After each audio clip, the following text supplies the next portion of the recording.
Good evening, everyone. It's Sparks here, back for more Final Fantasy XIV. Last time around, we traveled upriver, met some moblins, did a lot of stuff that resulted in us unlocking a whole host of new quests that are going to be really fun to play through. But also one of our friends got kidnapped, so we're going to have to deal with that. But because we're just starting off for today,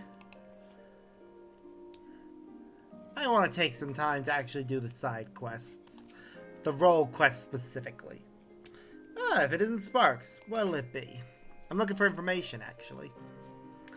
A lad from the Western Continent. Well, I can't be going around gossiping about the comings and goings of my customers, now can I? That's a quick way to an empty tavern. I suppose, since you're you, make exception just this once. A lad much like the one you described walked through my door not long ago. I was asking anyone whose ear he could bend about some stolen narwhal or some such he was after. Usually you buy someone a drink before interrogating them, but not him. Nobody knew what he was going on about, but he was determined. Asked where else in Ishgard people might gather to flap their lips. So I told him to head to the Jeweled Crozier. If you leave now, I reckon he'll still be there. You'll know him when you see him, trust me. That does help a lot.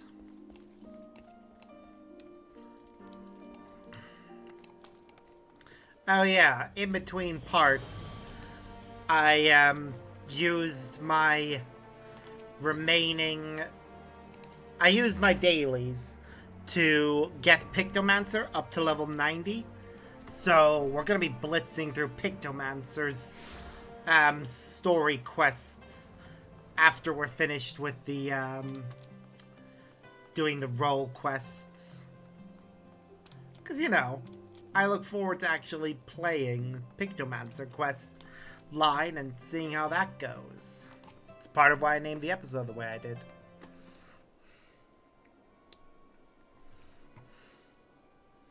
Yep, kind of hard not to notice that outfit.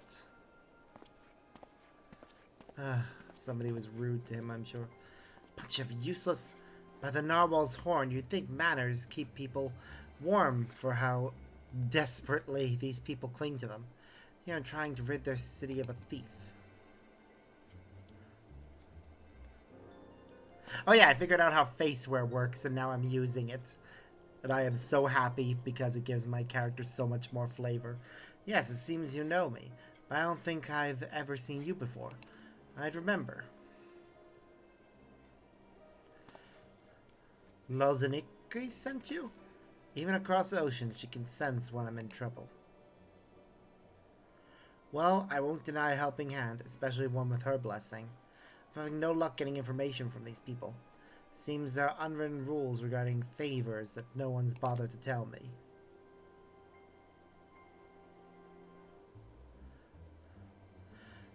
I know the thief traveled here, but that's where the trail runs cold. I thought it'd only be a matter of time until they use the cradle to commit some misdeed or another, but it seems nothing is amiss within or without Ishgard's walls. I've only inscriptions to go on, though it's availed me nothing so far. A woman of a race known in this land as Elizin. She has striking red hair and eyes the color of rust. A scar dominates her forehead, and a mole rests upon her lips. She came to my village posing as a scholar with an interest in the cradle. Though she gave us a name, I know now it was a lie, just like everything else that spewed from her mouth. The bounty of meat, vegetables, and fruit she offered was worth its weight in gold to us. After the cold snap we suffered last year, we couldn't afford to turn her away. But looking back, I realized how brazen her deception was. Though she wore the robes of a scholar, she moved with the poise of a predator. I marked her as a fearsome warrior the moment I laid eyes upon her. Of course, she wouldn't have been able to travel so far on her own if she was unseasoned, so I thought nothing of it at the time. It was my first misstep of many. That's all I know. It's not much, but if you see even the smallest scrap of a clue in there, it'd be a downside better than what I currently have.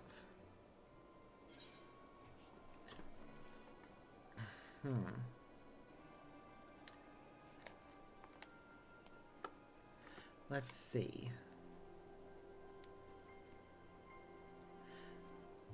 A skilled sword would be known among the knights of the congregation. Knights, was it? I suppose that's what you call these deadly-looking fellows clad in steel. Yes, you may be onto something there. But where would we find one willing to speak? Trust me, I know several. At their barracks near the tavern? I know the way. I'll meet you there.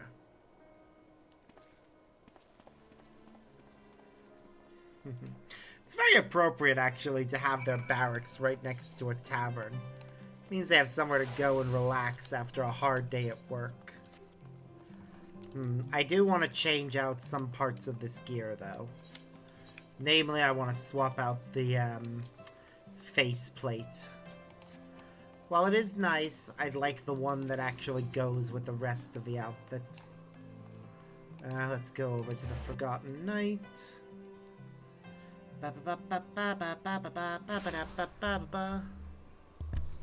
Just gotta up the volume on my mic a little. So, yeah. Firmalbert.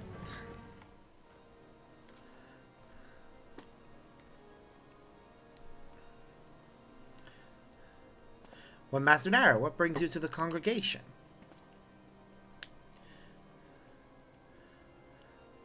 This passage of the Unbound is not a name I have heard before, but if one of their number has brought an artifact of great power to Ishgard, we would be ill-advised to suffer their presence. We shall act on this information at once. If there is aught that would threaten the peace, then it is our duty to root it out. Consider the Knights of the Congregation at your disposal. Thank you for hearing us out, truly. Now, does anything about the description we shared ring a bell? An elegant woman with red hair and eyes the color of rust. Wait, you said she bore a scar on her forehead, yes, and a mole? No, it couldn't have. You know who she is? Well, such information is usually privy only to those within our order. Pray understand my hesitation. What? Weren't you listening to anything we told you? She's too dangerous to be left alone. This isn't the time for secrecy. I know I'm a stranger in your city, but I can't stand by while innocent lives might be at risk.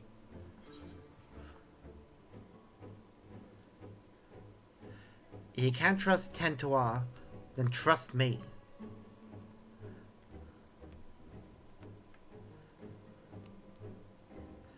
You are right, of course. If the hero who ended the Dragonsaw War is not worthy of our trust, then who is? Very well. Master Tentua, pray accept my apologies. Although you may not be Ishgardian, your desire to keep its people safe is plain to see. We shall place our trust in you, as Master Narad has. Thank you. I'm glad we can see eye to eye. Now then, what do you know of this thief?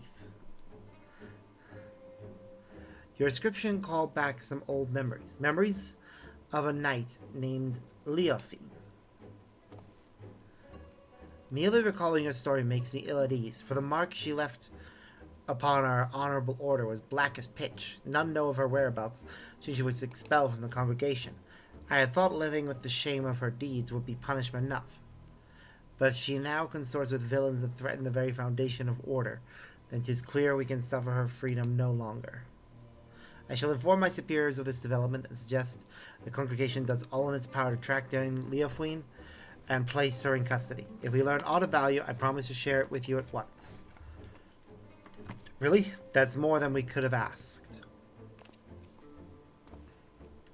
I suppose we have to consider what to do in the meantime. Care to join me over there, Sparks?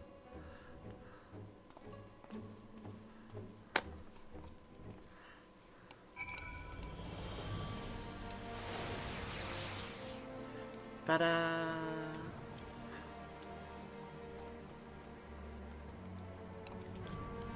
Oh, I am so grateful for that. It's such a cool thing that we now can make it so that the other people aren't around when we're talking to quest people.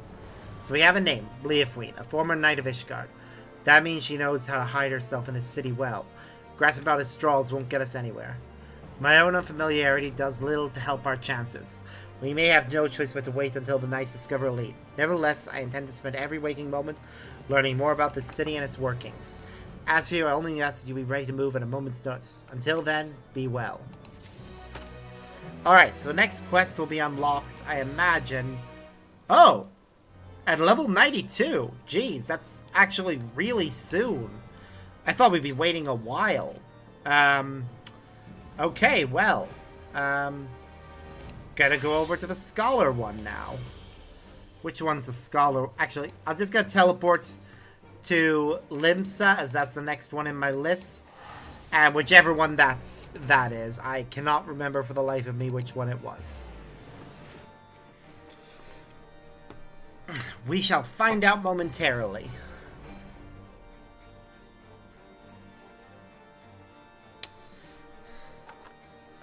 But I'll need to level things up relatively quickly, I guess. Well, not relatively quickly. Off camera, I'm going to do my dailies every day in an effort to level up every class and keep them at level with whatever story quest I'm doing. I chose the right one.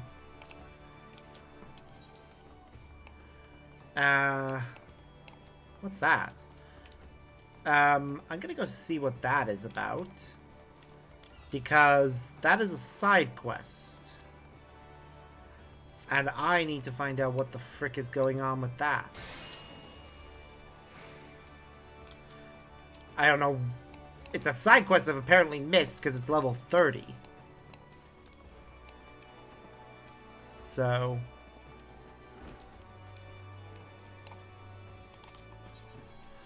requires your help put her theories to the proof. Sparks, how fortuitous. Might you spare a moment? I recently received word that you've been researching the Scholars of Nim at the behest of the Aurora's Guild member. Is that right? That was ages ago, but yes. I see. As a result, you can now call upon a fairy to aid you. Fascinating. When I try you meet me downstairs in practice area, there's something I very much wish for you to try.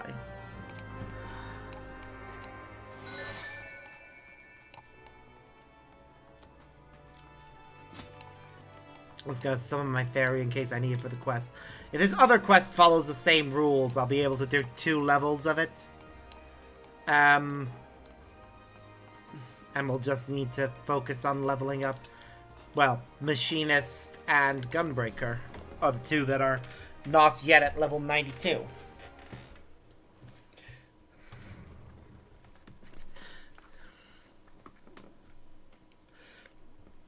Tank will be the easier one of the 2 to level up. My apologies for the wait. As for what I wish for you to attempt, is a technique similar to what you've already employed with your Eggy. Now, would you be so kind as to call forth your fairy? I love this book. It's just so silly looking with all the glowing lights. How charming. The tales do little to capture its beauty. Oh, they've added a lot of detail to her. She's a lot prettier than the original version. This fairy is no doubt manifest in the image of that which you most closely associate with fairies, but my research suggests this form is not immutable. Indeed, though a fundamental form may have been incorporated into the original incantation, with sufficient concentration, I believe it possible to supplant this form with the image of another entity. Try conjuring the fairy once more, this time with a carbuncle in your mind's eye.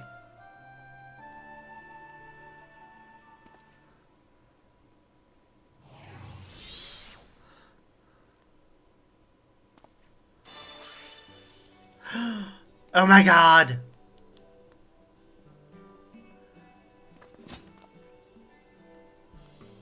Okay, that's pretty cool. Remarkable. And with only a single attempt. It would seem my theory holds, meaning this transformation should be merely superficial, and has done naught to affect its capacity for healing. Very good. With that, we may conclude this little experiment. If you would follow me upstairs. Basically, this is giving us the ability to glamour our fairies into other forms. Which is fun. Just as you can glamour your Eggies to maintain the carbuncle form, you can glamour, or the higher leveled ones to maintain their lower leveled appearance.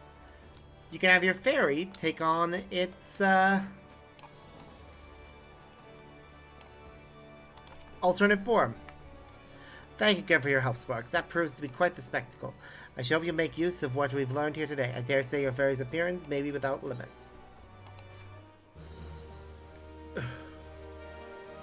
Your fairy's appearance can now be altered by using /Peck Glamour.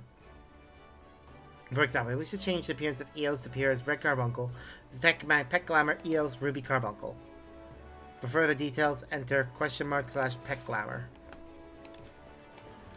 I'm not gonna do it. I like my various summons the way they are.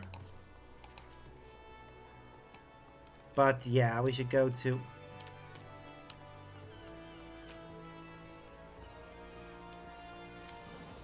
No, that's... I could do it, but I don't want to. Hello there. I'm Blibberia, and if you are planning to sell your healing services to me and my crew, don't. My ship ain't sitting sail for a short while. Looking for a trolley woman named Lushkana. Aye, she made the crossing with us, trying to retrieve some sort of treasure, as I recall. I told her Alker's Alley was her best bet for the latest chatter, so you may find her wandering thereabouts. Keep an eye out for a Huron lass in a red tunic carrying a spear on her back. She can't have gone too far. Huh. So, a lancer.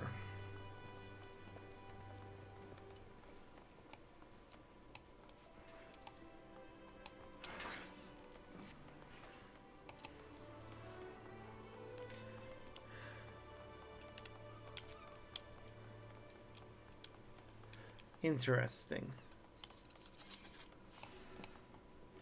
Looks like she's gone to the south of Hawker's Alley.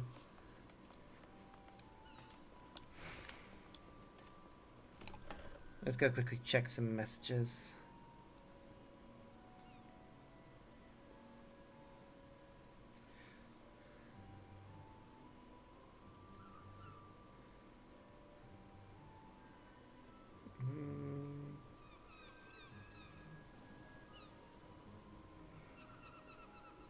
Meh.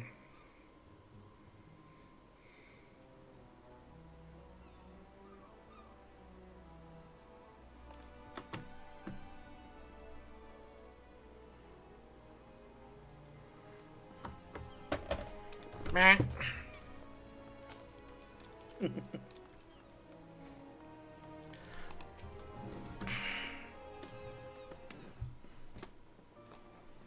do do do do do do.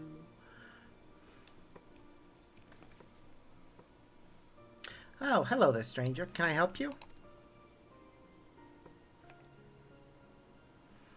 Nipine sent you to help, did she?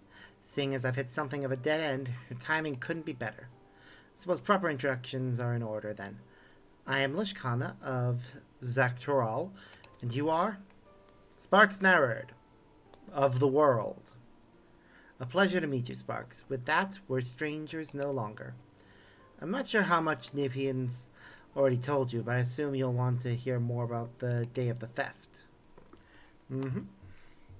My father and Nipine had just set a trap using one of the heartstrings toxins, and were on their way to return the treasure to its resting place. But an evil presence stirred in the wilds that night. Mechanical dolls with great glowing eyes leapt from the shadows and gravely wounded them both. My father survived the encounter, thankfully, but he was unable to give chase, and convalesces now in my home village. The culprit's face eludes him in the darkness. We heard two voices, a man's and a woman's. He recognized neither, so we're certain they aren't from our village.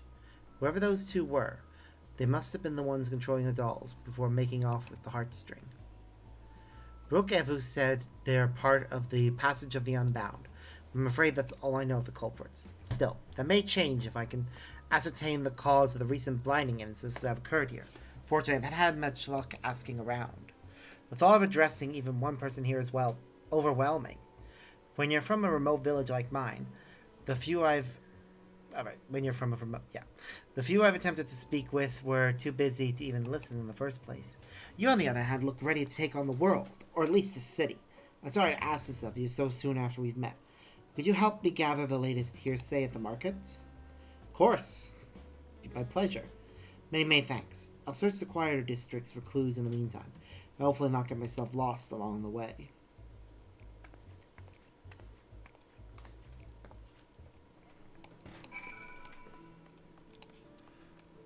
Alright, let's wander around and see what we can find.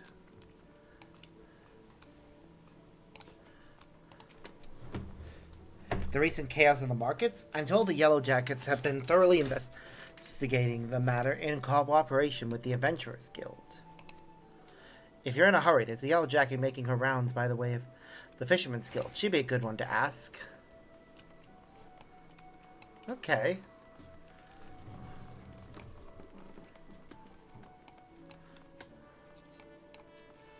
You.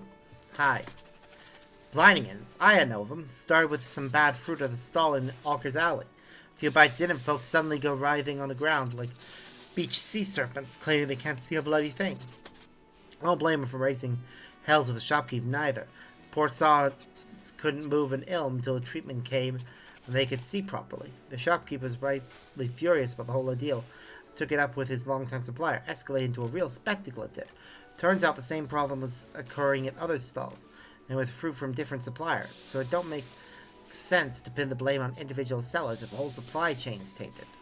Even now, nobody knows what's causing it. Grim business, I tell you. Yeah, that is certainly grim.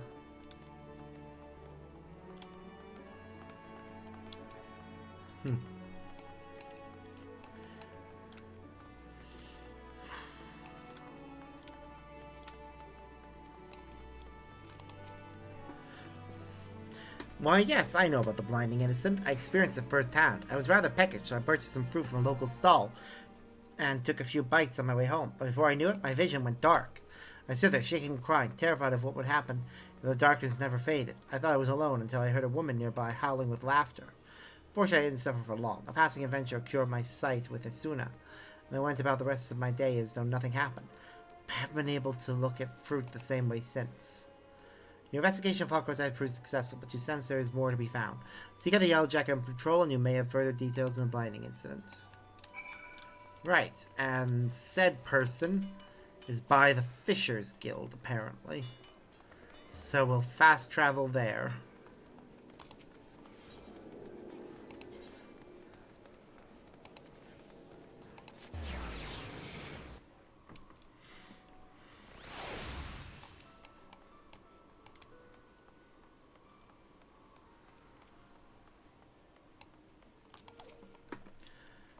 Twelve be good. You're Sparks Nerd, aren't you? The Sparks Nerd? It's an honor to meet the realm's vaunted hero up close. Is there aught I can assist you with? All sorts on my rounds, so if it's information you're after, you've come to the right person. Yeah, the blinding incident is what I wanted to ask about. Oh yes, the serial blindings. They're causing a terrible ruckus around here. You know, a woman in red came this way a few moments ago to ask about the very same. I take it you two are acquainted? Aye, I thought so. As I told her, another incident was reported yesterday morning. The victim bought fruit from a local vendor, took a few bites, then temporarily lost all vision, same as the rest. The vendor in question was last seen to the south of Octant, so I'm headed there next to follow their trail. You're welcome to join me if it'll help your investigation. It probably would help my investigation. So, onwards. Up these stairs. Over here.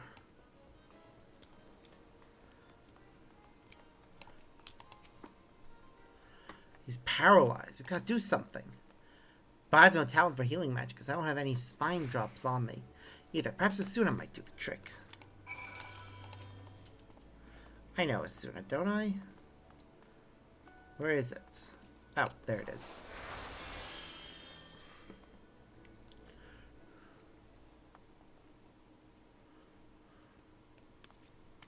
Yay.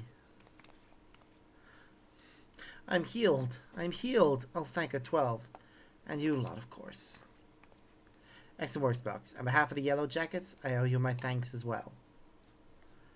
Now, I hate to ruin the mood, but I'll need to report this to my superiors.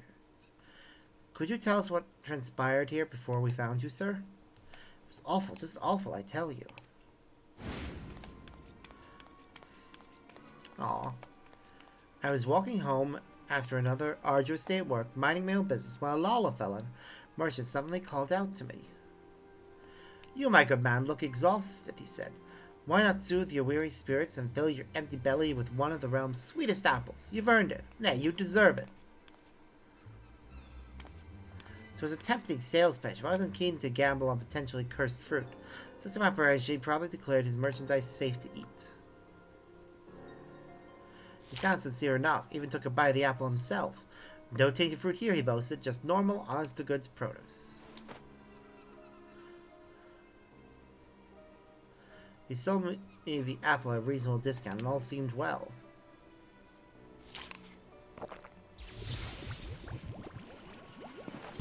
Ah, I see. The fruit is a distraction. That is, until I took my first bite, numbness spread through my body like wildfire. I collapsed to the ground, struggling to speak a single word. Then his fruit had suddenly betrayed me, yet I know not how. As I fell, a woman's shrill laughter echoed from a few yalms away, and the vendor soon followed. I never saw the woman for myself, what with the whole not being able to move business, but between her laughing fits, she made mention of a heartstring or some such. Oh, you poor thing. And this woman you mentioned, you're positive she spoke the word heartstring? As sure as the wind blows. For mercy, neither she nor her vendor friend tried to steal my belongings, but they're certainly stolen my dignity. I hope those conniving charlatans get what's coming to them. This is dangerous fruit we're dealing in. First blindness, now paralysis. But first things first, I should escort this man home. If you have a mind to pursue the perpetrators further, then have care out there, alright? Oh, we'll have a care, alright. This is dangerous stuff. Where'd you go?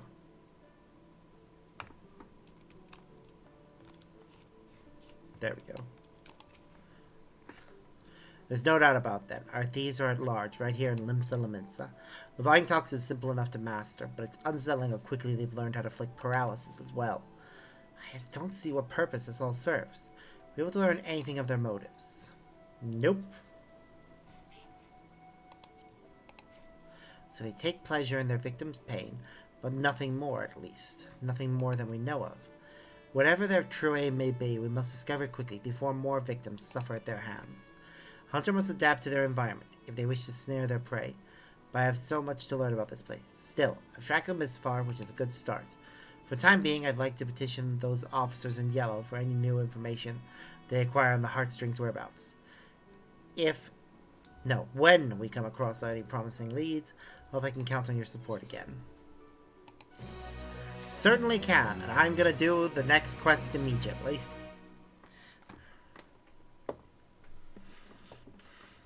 Say, Sparks, can you spare a moment? Of course. I'll try to stay on a positive note, then. The good news is that there's been no further incidents involving poison fruit. I should be happy about that, but it's not exactly conducive to tracking down our thieves. Despite my best attempts, my investigation's at a standstill. Sparks. I bring news from the Coral Tower. A Lolafan man matching the description of that fruit vendor was seen leaving the city with a Huron woman. It seems they were making for Aleport. We've increased patrols of late, so if I had to guess, the culprits are finding it harder to operate within the city. Seems we forced them to withdraw for the time being. Aleport, you say? That's on this island, isn't it? Yes, that's right. It's possible to go on foot, but the ferry by the Fisherman's Guild can take you straight there. While we Yellow Jackets must continue to keep an eye on things here, it's reassuring to know an adventure of Sparks' caliber is on the case. If you plan to pursue the suspects, Aleport's your best bet. That said, I should get back to work. It was an honor to meet you and your friend, Sparks. Safe travels to you both. Give those crooks a good thrashing for me. Gladly.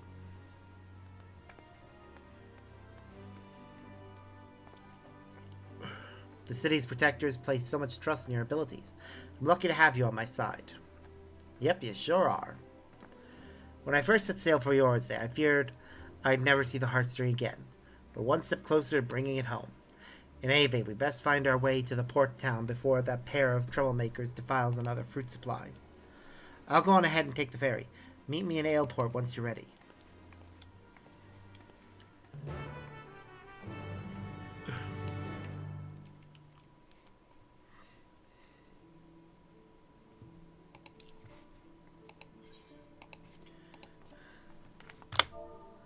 Oops, didn't mean to reopen that.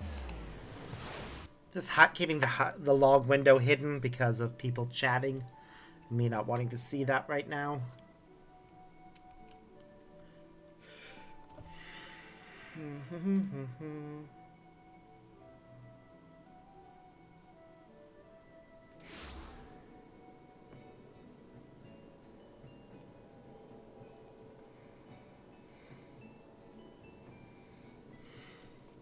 Okay.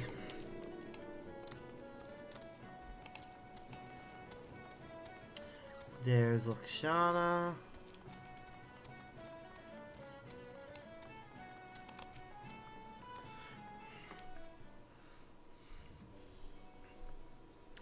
Ah, there you are, Sparks. You're a welcome sight among such unfamiliar scenery. The ferry skipper was eager to teach me all about this area on the ride here, so I believe I have a general idea of what's what. Wouldn't want to lose my bearings on a hunt this important. I asked him about our merchant, but he said he hadn't seen a pair like that. The skipper did mention another merchant, though, one who's well versed in the comings and goings of his fellow traders. If anyone sighted our unlikely duo, it's him. Alright. Let's hope it's enough to put us on the culprit's trail again. The merchant we seek should be peddling his wares by the gates to Skull Valley, so let's start there.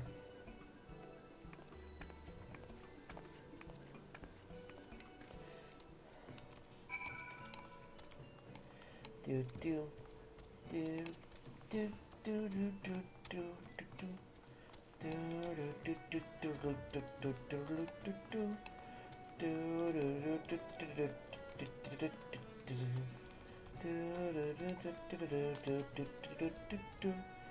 can I help you? A Lalafell and a Hjor traveling together. I have spied them, though I'd never seen them before. They certainly made an impression. They sold some potions and elixirs to a pair of fresh-faced adventurers on the cheap, from what I could tell. If those merchants really are culprits, and those potions are most likely tainted with toxins. Toxins, you say? That don't bode well. The adventurers who bought them, a marauder named Wislam and a conjurer named Zerrig, already left for their next job. Said they were escorting one of the local farmers over to Swiftperch. They're good lads, the two of them. They've been making life easier for the small folk here ever since they arrived. I hate to see something happen to them. Someone needs to warn them about those potions right quick. Leave that to us. The Switchperch is out the southeast of here, yes? Let's find them before the poison takes hold. Well, one of the benefits of being in an area that we've already visited is we can do this. Yay. Oh, I miss you. I miss you being able to do this. Yep, looks like they're already in trouble.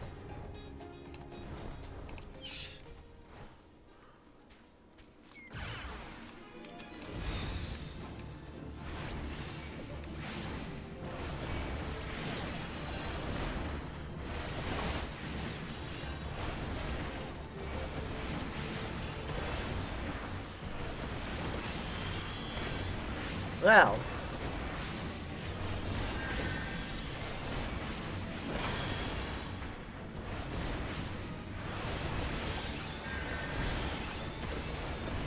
Come on.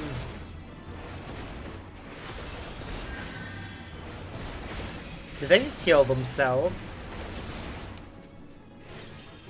Goddamn. Okay.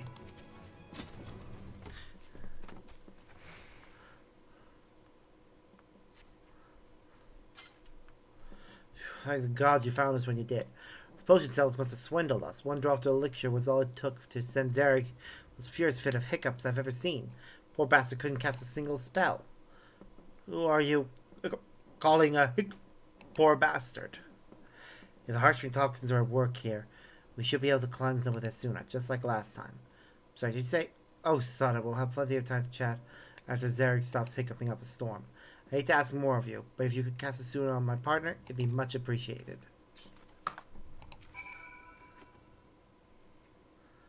I mean, yeah.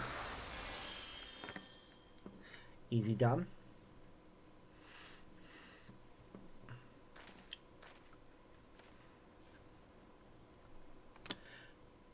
I can speak again. You have my thanks.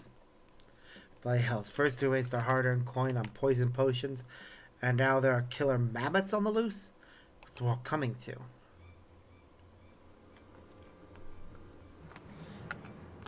Who goes there? Show yourself. Oh me, oh my. Our spear-wielding friend is sharp of eye. It's them. You're the frauds from Aleport. Why, yes, I'm watching your scrawny compatriots suffer. That's the highlight of our evening. I admit, the poison was meant to silence him. But hiccups? It was comedy at its finest.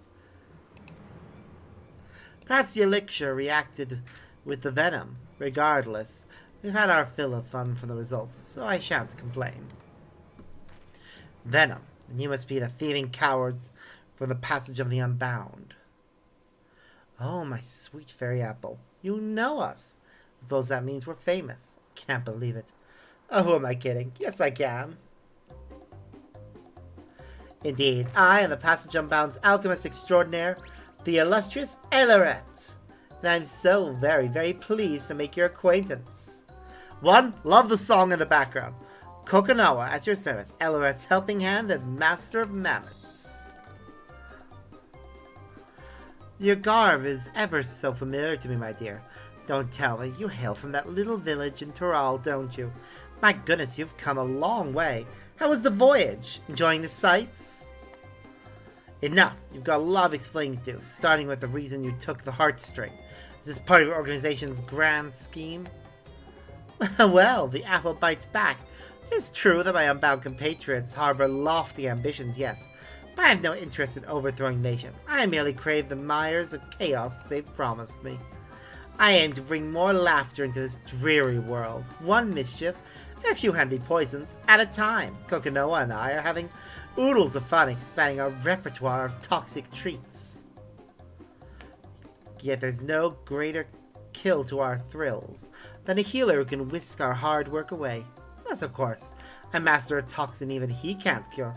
Oh, I do love a challenge. Now, I hate to leave you, my dears, but our work here is done. We have a busy schedule ahead. Mammoths amend, then Miss Beasties to Miss Master. Ta-ta for now. No, wait, damn you!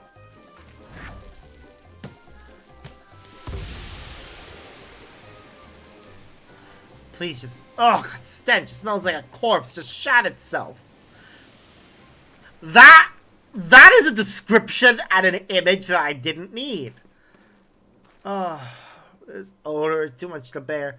Taking home to the Dwellswood with some air is clearer there. Oh no, don't you dare give out on me, Zarek. We've still got a job to do. We mustn't keep our client waiting any longer, but we're in your debt. Thank you again for everything, Miss, Loshkana. And this here is Sparks. Take care of each other out there.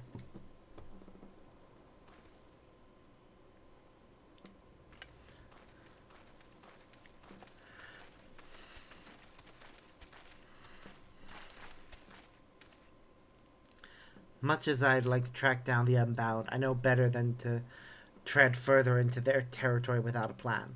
For now, I think it's best we return to Limsa Laminsa. I would have said Aleport, but... eh.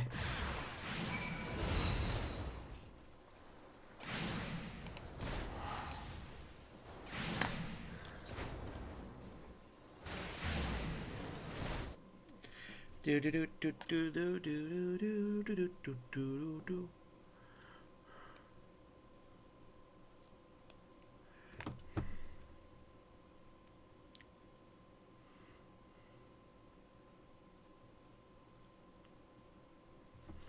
Well,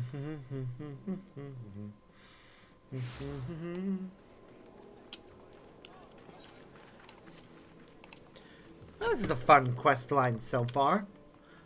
I like the idea that our healer's rival is somebody whose whole thing is, let's cause chaos because it's funny. I'm gonna enjoy dealing with them. They feel like a fun character.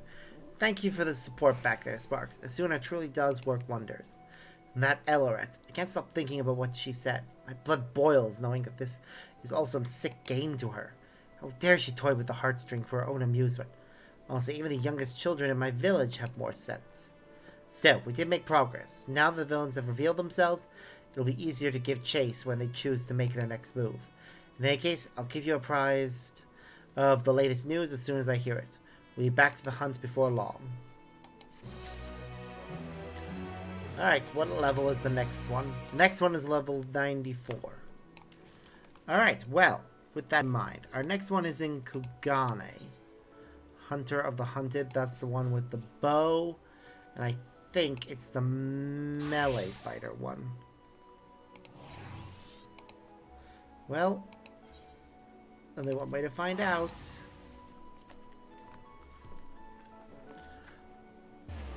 I'm glad this takes us all over, though, rather than just the beginner cities.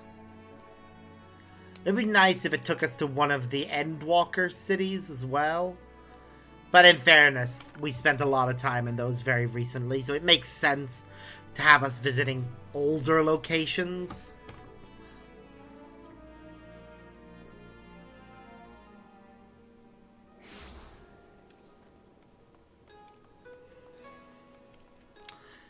And yep, I chose the right one.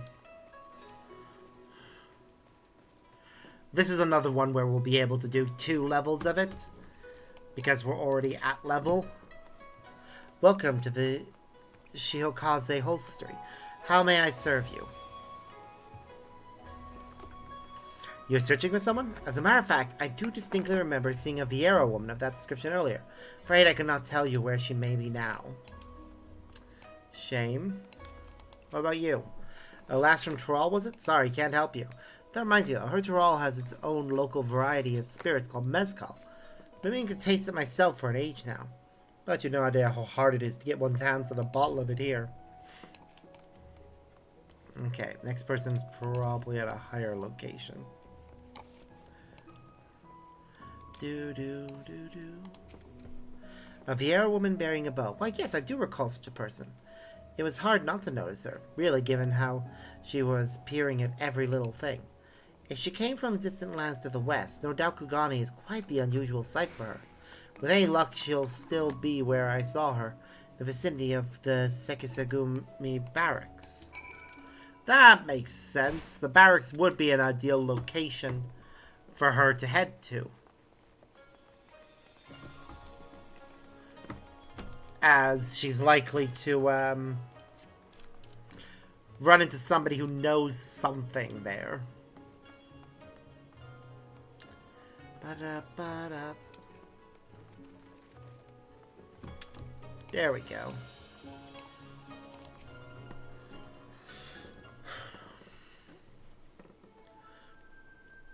Sigh, this city is simply too large for me to cover alone. Perhaps it's time I returned home. Hey there.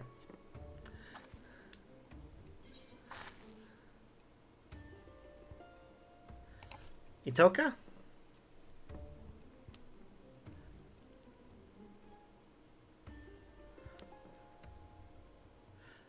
Yes, I am she, and you are? Sparks, I've come to help you. I see. Shashepia always was a worrywart. Won't deny I appreciate the help, though. Ascertaining the whereabouts of the cocoon has been no easy task. I managed to secure room and board in his lodging after arriving in Kugane, and have been using it as a basis to track down the thief ever since. I'll tell you all I know. According to an eyewitness from my village, the thief is a middle-aged Yoran male. That's all we have to go on regarding his appearance. Yet so long as he possesses a cocoon, he can be anyone and anything. An elderly woman traipsing along the street, a child throwing a ball, mayhap even a dog chasing after it. Truth be told, I was nigh at wit's end trying to find him. That is, until I discovered that a series of unusual squabbles have been occurring around the city. Investigating these incidents, I found one commonality. The instigator in each case invariably had no recollection of the incident, let alone of inciting it. What's more, eerie accounts have begun to circulate amongst the residents. Some folk claim they've somehow been seen in two places at once. Based on all this, I believe the thief's been using the Dreamweave cocoon to transform into innocence and spread discord throughout the city. Stands to reason we can find him by following a trail of chaos left in his wake, no? And even should we apprehend him, in whatever form he's hidden himself within, there's nothing to stop him from feigning ignorance. Besides a secret remedy, of course. The recipe for an elixir which can forcibly remove the cocoon's enchantment has been passed down to my village for emergencies like this. I made sure to prepare a few vials before making the voyage here. I need simply throw the solution at a suspect, and the cocoon's weave of miracle will unfurl on the spot. That covers everything. Now, what say we see if there's any trouble afoot? The thief will undoubtedly not be far from here. Let me know when you're ready, and we'll catch him together. Yee! Let's get started. Ready to set off then? Perfect. I say we begin our search with the markets. I recall a great number of people gathering in the Rakusa district, I believe it was called.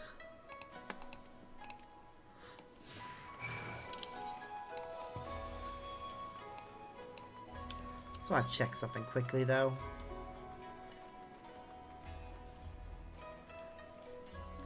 Yeah, I have a fair few bits of clothing that I need to update. To think that all of this was wrought by mortal hands. Remarkable. My people have ever lived in harmony with nature, but it doesn't mean we condemn the ways of those who choose otherwise. Back in the brief time I've been exposed to settlements like this, I've come to see such places have their merits too. That's nice.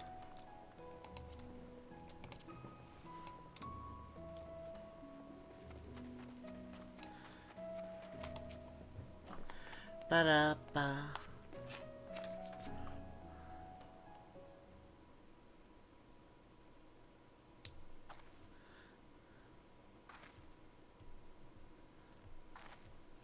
Look, you thieving horseman, I told you this isn't enough.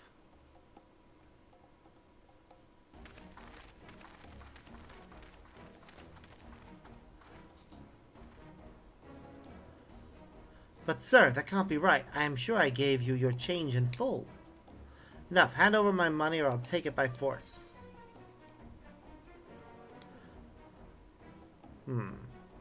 Let's keep watching.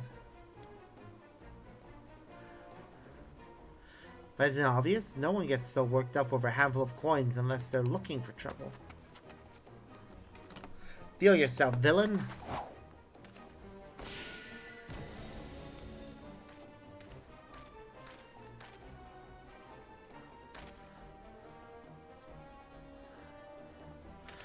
What in the blazes you think you're doing? Oh, sorry. Very, very sorry.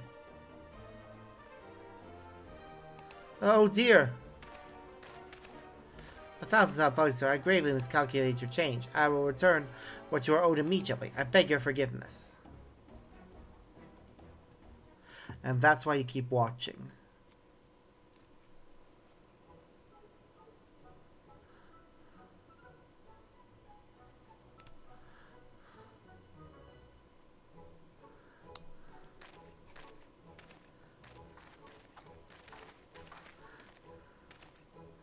I apologize for the disturbance. How dreadfully embarrassing.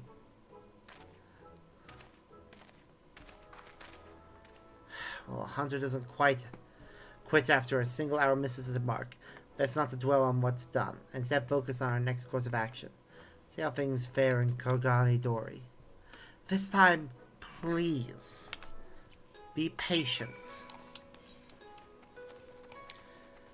I know a great deal more about things like this than you do. You're new to this land and don't fully understand the culture. If you had watched, you wouldn't have wasted a potion. I don't know how many he has. That's the thing. I can hardly believe how impossibly vast it is. My jaw dropped when I first saw it. Hardly fathom where the horizon ended and the sea began. For I am in Tuliolol, I'd imagine the sea to be merely a larger, saltier body of water than the lake back home. There we would race from shore to shore. To attempt the same here, I fear, would have fatal results. Potentially, yeah. Alright. Again, let's hope he doesn't embarrass himself.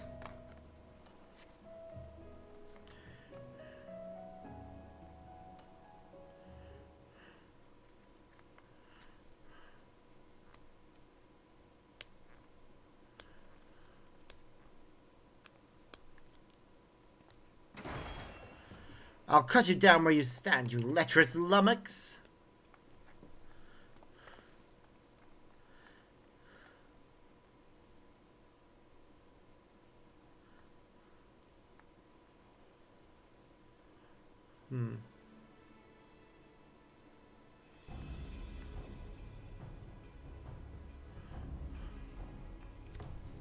Whoa, what's going on? I see two people in guard uniform. What is going on here? The big bloke yonder allegedly laid his hands on that grizzled fella's woman. Afraid this may come to blows. Calm yourself, man. I have not done what she claims. You dare add insult to injury by calling her a liar? Ignore him, I told you. That pig defiled me. Cut him down this instant. There's no truth to her words. Wherefore does she spout such rubbish?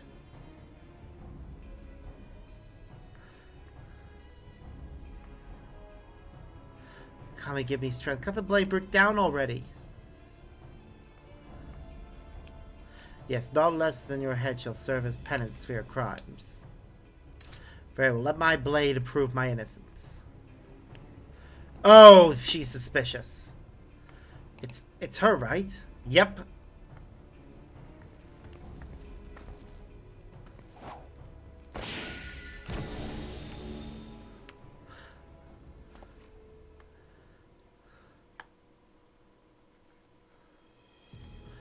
Well then.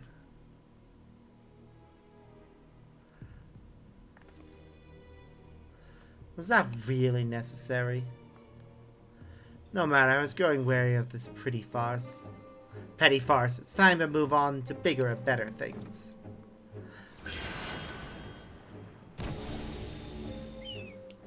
Whoop, and off he goes.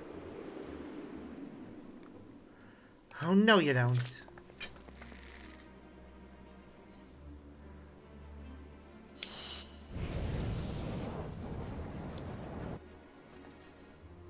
Fire already! Jeez, he's getting away. Damn it, you missed. See?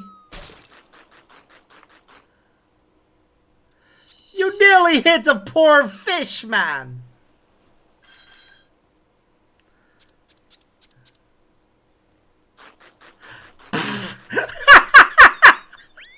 Wait, he has real... Yep, he has realized that he nearly got hit by an arrow. Oh, there's poor Onigiri.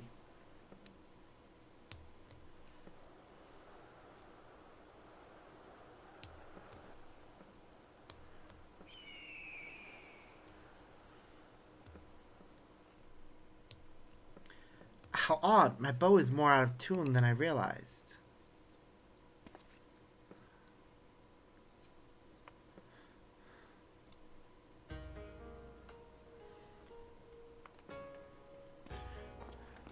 Sweetheart!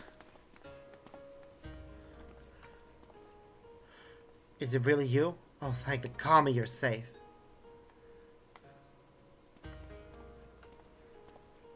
I found her lying unconscious in a nearby alleyway. She could only vaguely recall being attacked from behind before losing conscious. So the villain knocked her out before assuming her vintage and employed to deceive her husband. I fell for the deception like a complete and utter fool. I don't even know how to begin to make amends. There are no amends to be made. You simply acted as any husband would. Due to your involvement, this matter was resolved without bloodshed. The Sekishagume... Thank you. Gumi. Tis regrettable, however, that the villain managed to escape. A criminal who can change their shape at will is exceedingly dangerous. Know that the sick Isagume will alert the populace to this menace and remain vigilant for any suspicious activity in the city. I don't think he's going to stay in the city. It looks like he was flying across the water, probably going to Doma. Let's return to my lodgings. I'd like to go over where you stand with our elusive quarry. Where we stand, I think is what he actually said there. I might have misread it.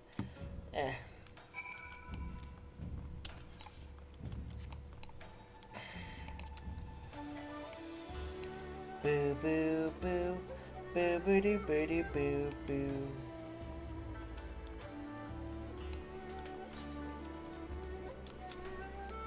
Ba ba ba ba ba ba ba.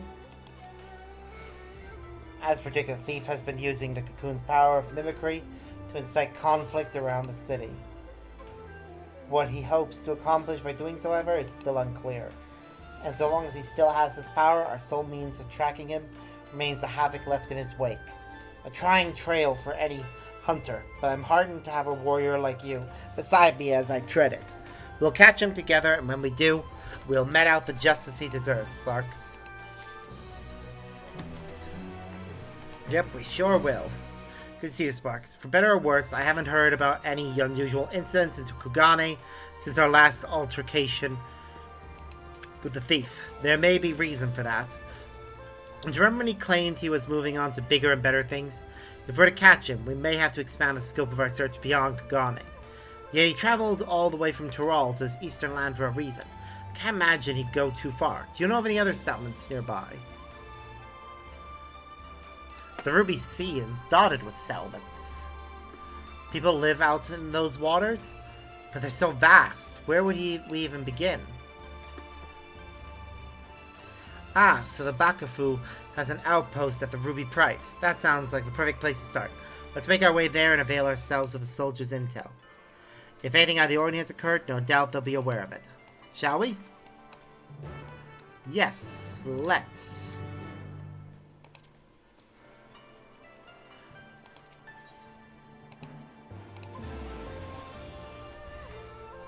Do do do do do do do.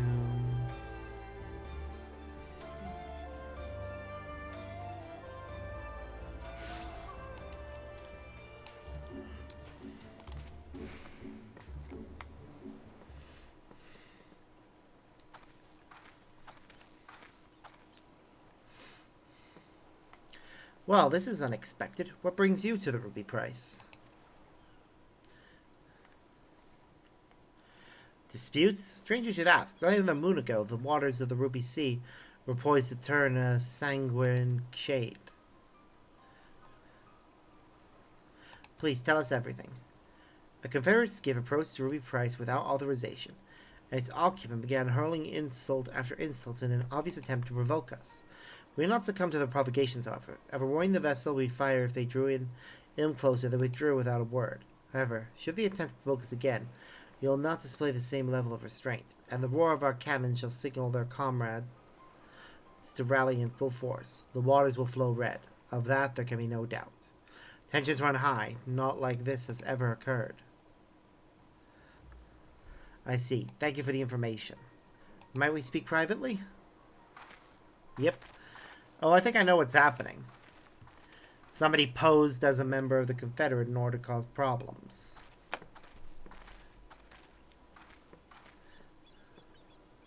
Based on the testimony just now, I gather there is an agreement in these waters that the Confederates are not to draw near the Ruby Price, guarded as it is by Bakufu sentries.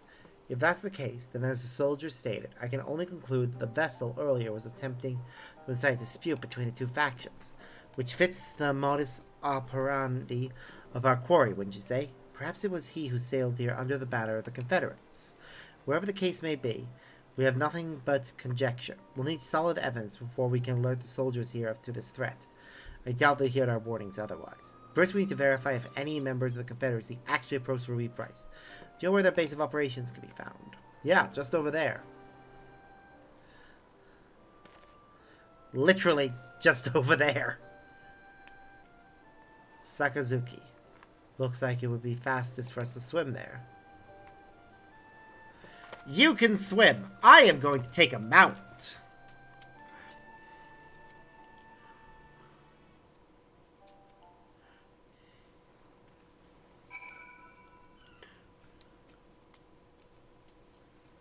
Oh, it auto-teleported us over here. That's handy. Shihoji. What? Absolutely not. Not a one of my Confederate brothers and sisters would approach the Ruby Price without authorization. Those cowardly Bakufu dogs must have concocted this baseless rumor to get a rise out of us. No, I don't think they did. The soldiers of Ruby Price said that, did they? Pardon my language, but that's a load of shite. No interest in Hingan waters.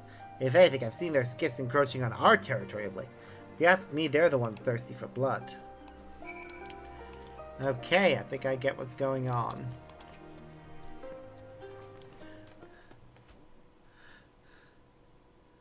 He's posing as both sides to try and instigate something.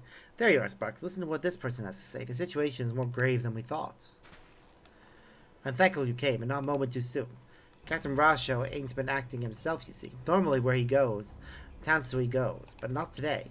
He showed up just earlier by his lonesome orders to gather as many heads as able to join him on the Isle of Beko to attend to some pressing business. Normally I obliged the captain without a moment's hesitation, but I had a feeling something weren't right. So I asked him what matter of business. We're going to set the Ruby Prize ablaze, he says. The bloody Ruby Prize? Tried speaking some sense to him, and he weren't of mind to listen. Walk off saying he had no need of craven bastards like me. Look, I know what's gone into the captain, but it can't be anything good. Please go to the Isle of Beko and stop him and make comrades before it's too late. This Rasho acting strange, it can't be a coincidence. We need to get to that island and quickly. Do you know the way? Yep, I sure do. Got it. We've got a moment to waste. Imposters. Oh, Rasho's not going to be happy about that. When he learns that there's an imposter, he'll probably contact... him and his allies will probably want to skin the person alive.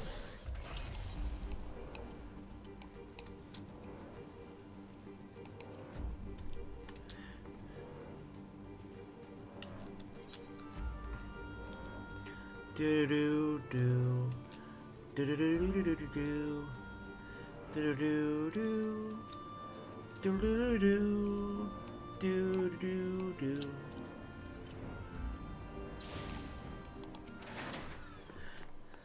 I hear voices. It seems they've gathered up ahead.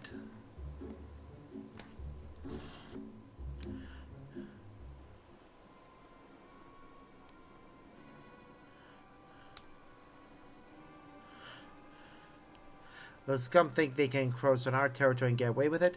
We'll be damned if we let them. Tonight we lay siege to the Ruby Prize and seize it for ourselves.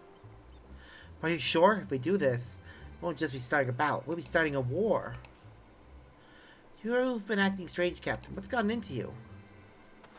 Besides, I ask your bloody opinion. Those lying dogs claimed it was us breaching the agreement. I say we give the bastards what they deserve.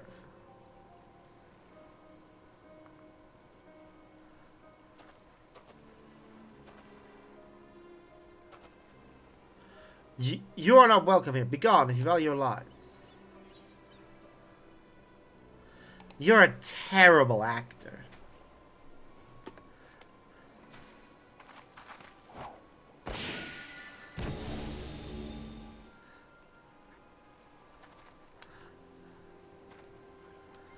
You saw through my skies once again. Don't tell me you count even a pirate captain among your acquaintances. Oh yeah, he's one of my best buddies. What are you trying to accomplish? Why incite such conflict wherever you go? Why? Sorry to disappoint you, but contrary to the passage of Unbound's prattling about freeing the world from the tyranny of government, I have no grand designs. I wish merely for everyone to show their true faces. Folk love to put on airs of sophistication and virtue, but push them towards the edge and their masks slip off to reveal the monsters underneath. They'll go for their neighbor's jugular to save their own skin. You've seen it for yourself. It's quite the spectacle.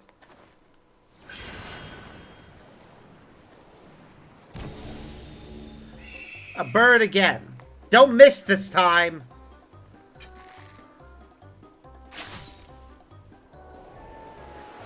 Seriously, what is with your aim? And again! I'm gonna assume that's the same Namazu whose delicious dango you ruined. Damn it, the winds are too strong. Are you even a talented archer? That's twice you've missed.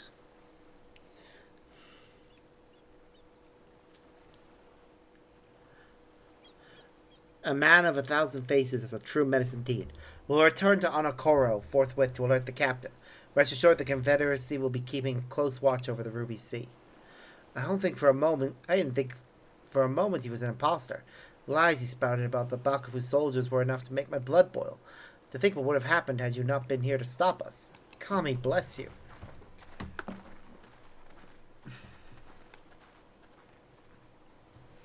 All he wants is to expose people's so-called true faces. They would use the cocoon for such a petty cause. Unthinkable. Let's return to Kagane for the time being.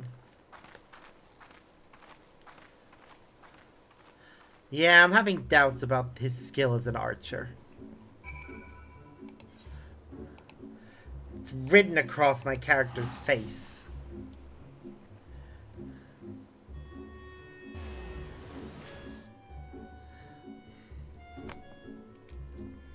But it's not surprising.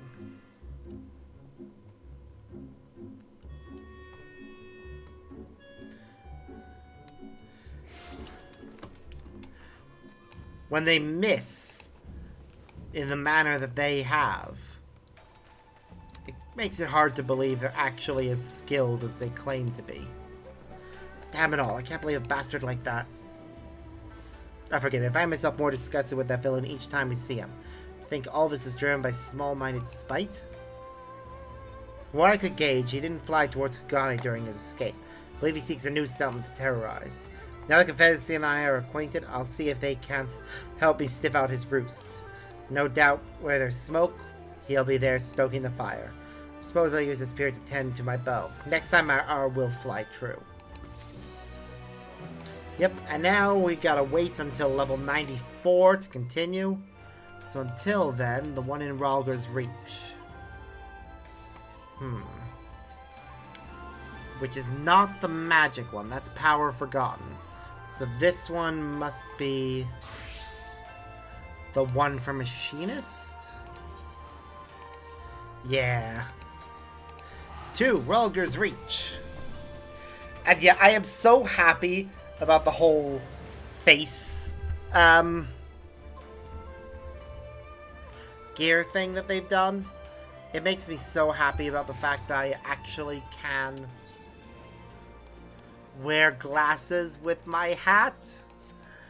Oh, the glasses just complete, well, the hat completes the rest of this outfit, so being able to actually wear the matching glasses, or not matching, but wearing glasses that make my character still look like himself, even with the hat, is great. Yes, I met the Mama Ja girl you're after. She was looking for a tall, thin man, some sort of thief apparently.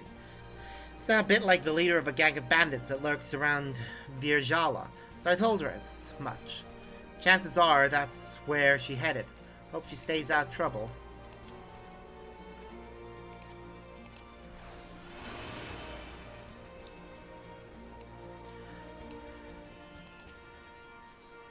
Mama Ja, you say? As it happened, she came over while I was cleaning the cannons. She showed me an empty Arak bottle and said she was looking for the bloke it had belonged to. Thing is, that brand's found all over Alamigo, so I wasn't able to help narrow down her search. The first person we talked to has given us a wonderful bit of information, so... Yes, I saw Mama Ja on my patrols, but he carried an enormous axe, not all like the person you describe.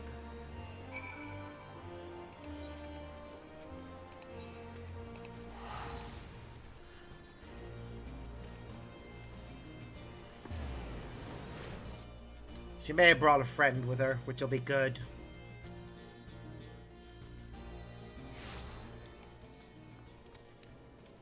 Or met someone.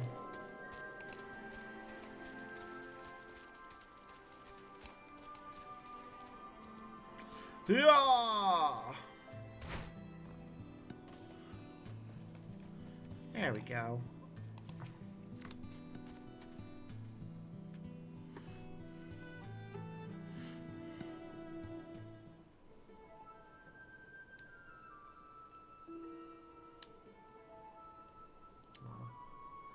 Here, let me apply some of this ointment. It's a common remedy where I come from.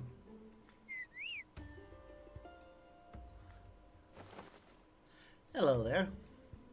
Oh, are you here to lend a hand? This poor soul was attacked by highwaymen.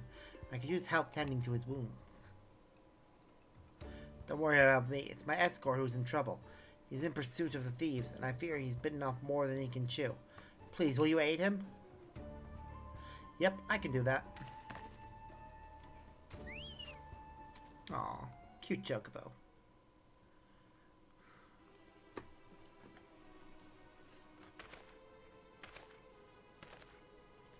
Oh. Are we already meeting the one we're after? Yep, I think that's him alright. You thieving bastards! Okay, so each of these relics looks similar. Defensive barrier. But how?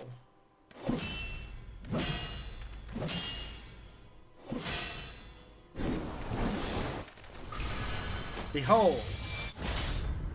Gah!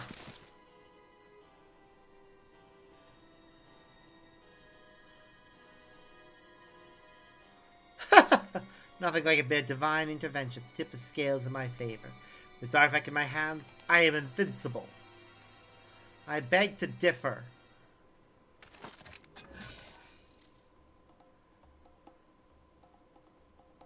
Another one, eh? Not that it matters. Kakoja, it's time you earned your coin.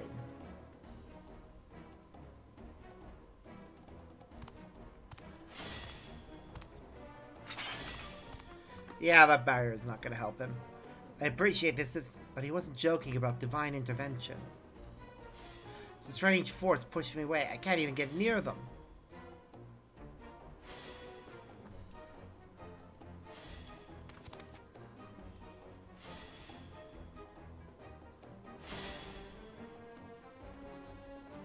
The Steel Hog Vessel. Return it at once, and the stolen goods.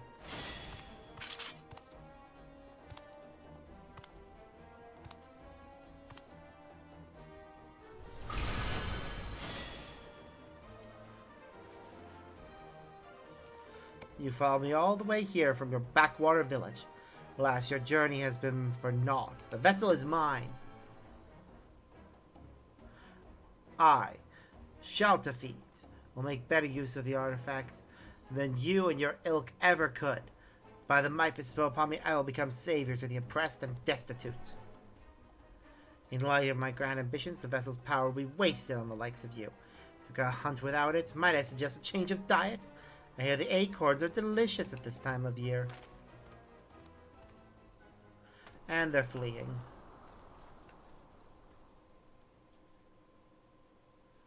Damn it all. I was so close. We know who has it, though. That's a good thing. But now is not the time for regrets. These two are in need of a healer. I'll see them safely to Ralger's Reach. Would you mind meeting us there? Once their injuries have been treated, we'd better tell the Resistance soldiers what happened. Agreed.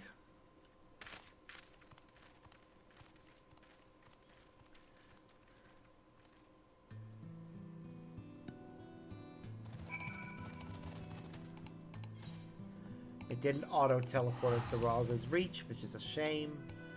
But whatever.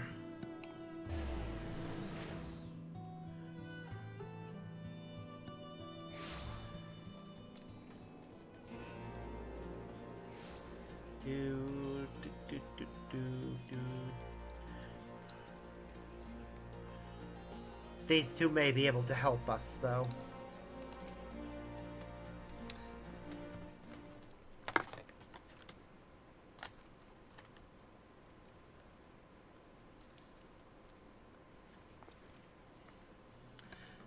Well, I'm glad we made it to safety without any more troubles. Those bandits wouldn't dare step foot in this place. Yeah, way too many people. Oh, how rude of me. I never asked your name.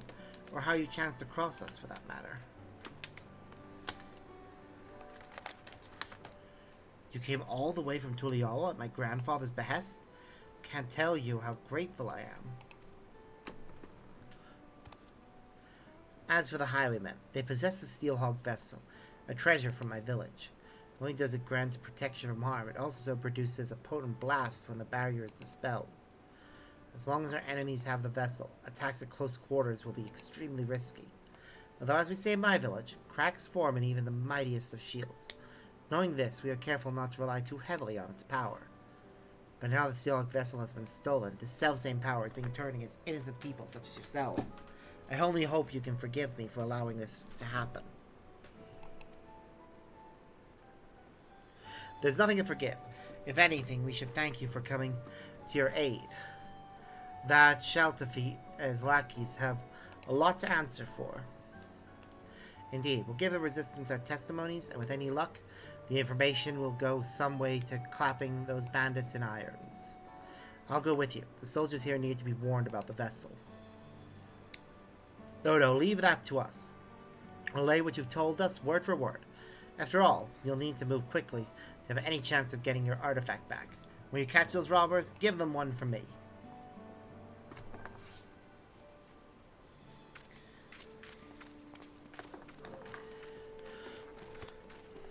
How about you, Sparks? I'll count on you to be there for whatever else comes next. Oh yeah, definitely.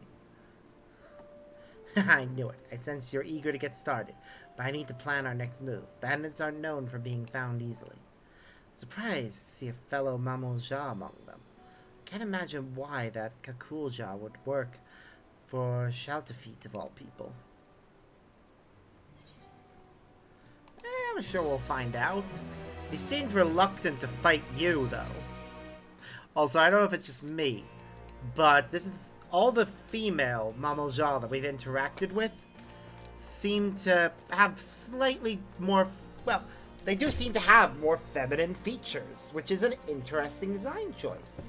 But they actually made an effort to have them have slightly varied features. Alright, well, anyways, the next one that we need to go for is Razat Han. Conveniently, Razat Han is also where I need to go to get another piece of gear that I'm after. One that I get with tomestones. So that'll be fun.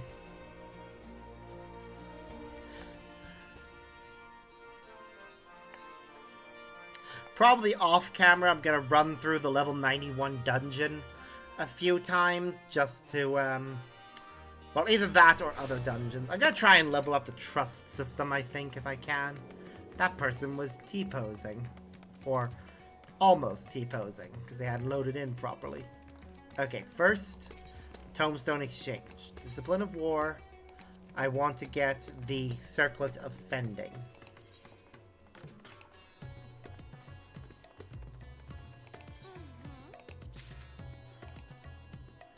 And then, what else was it I needed to get still? Ah, another Ring of Casting was the other item I needed. Oh, I also need a Bracelet of Healing and Earrings of Healing. Forgot about those items. Right now I'm gonna go with the other Ring of Casting. Just so that I can have the class that I'm actually currently using all set up. Then, yep, we need to upgrade his weapons eventually. But right now, focus on getting the gear set up, right? There we go. That looks better. It looks a bit more like me, really. Or what I'd want to be wearing. There's the swords woman that we're looking for.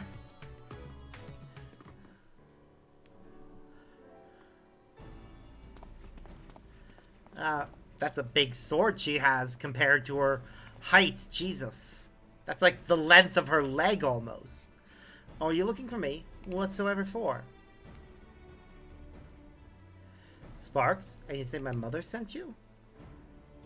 I take it she's already explained the details. So this is how we know next to nothing of the treasure and its capabilities. We have only the legends passed down through our forebears to go on. They speak of a Teral Vidral of an owl that once terrorized the forest, whose soul is sealed within the perch of the apex. The tales have only become more vague as the mists of time obscure the treasure's origin. Even our village's eldest remembers naught but an ominous warning uttered by those who once wielded its magics. The master of the apex shall be showered with good fortune, and leave only sorrow in their wake.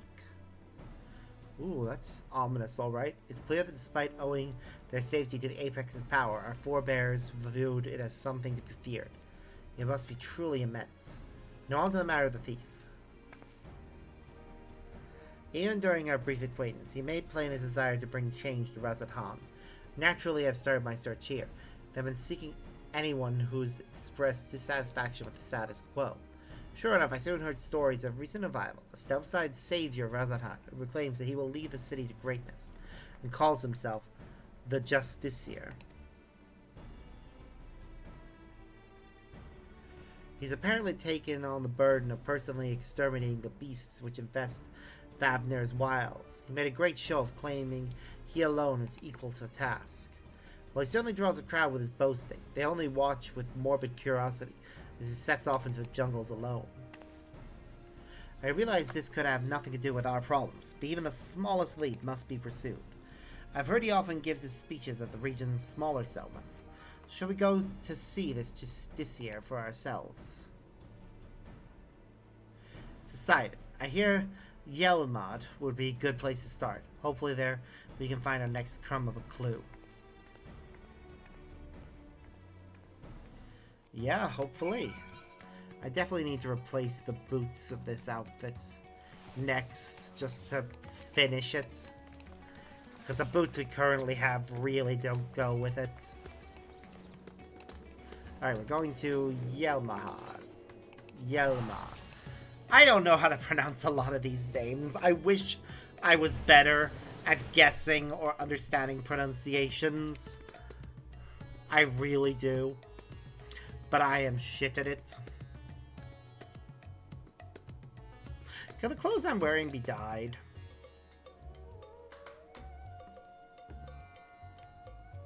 I'm just wondering for my own curiosity if they can. They can. Curious what the dye would do. Ah, it changes the parts that are red. Or dye 1 does. What does dye 2? Sorry. So dye 2 is that, and dye 1... I'm confused. Hold on. I'm gonna try something. I'm gonna try it in blue. Not Dragoon Blue, Royal Blue.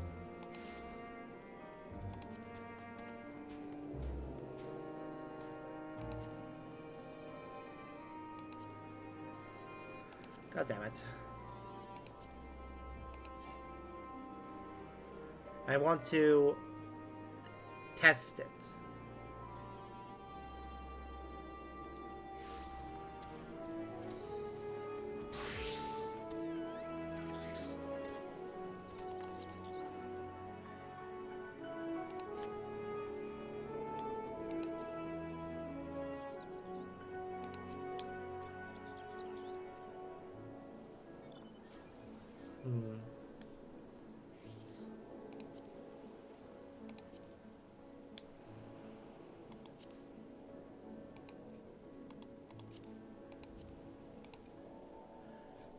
Whatever. I'll deal with this later. I do want to experiment with dyes and see what they would look like in specific colors. Sparks, we're in luck. This boy saw the very man we seek. It seems he gave the same grand speech about saving the people, claiming that danger lurked nearby before venturing forth to combat alone. Yet the radiant host could not, well, stand idle if they truly were beasts afoot. So one of them followed him. All we do is pick up their trail. He ran towards the shroud, but you might be able to spot him from Kalia's footsteps. You can see the whole forest from there. Thank you, you've been very helpful. So Sparks, let's head there and see what we can see.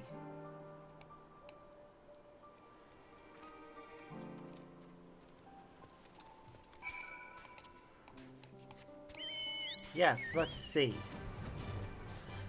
Onwards.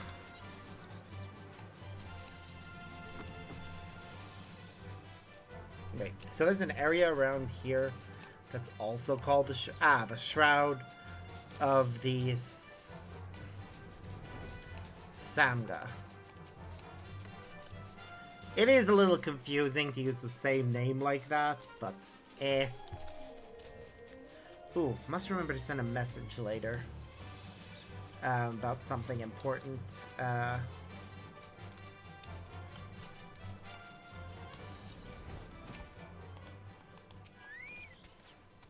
Now then, let's begin our search. So I've never actually seen the Justiciar. I suggest we find the Radiant Host Soldier first. They do all wear similar armor after all. Yes, a good call.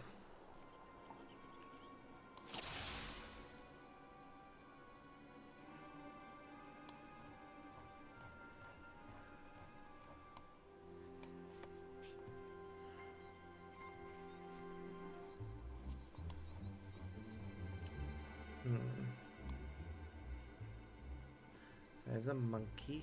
There. Is that a person? Yep, that's a person, alright. That must be him. But what happened? We better get down there quickly. Indeed, we better.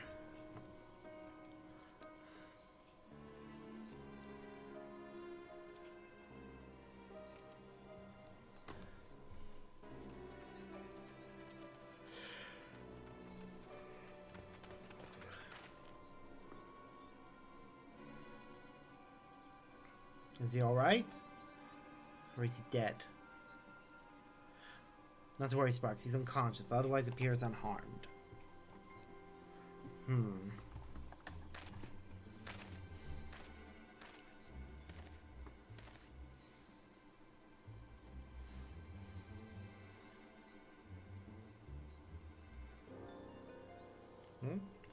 Something's wrong, isn't it? What happened? Ooh, it's getting dark.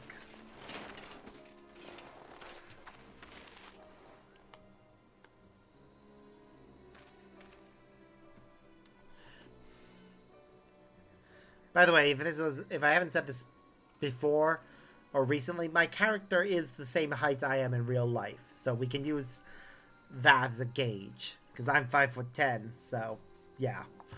We heard you came here in pursuit of Justiciar. Do you remember anything? Yes. I took out. He was confronting that fiend that now lies dead.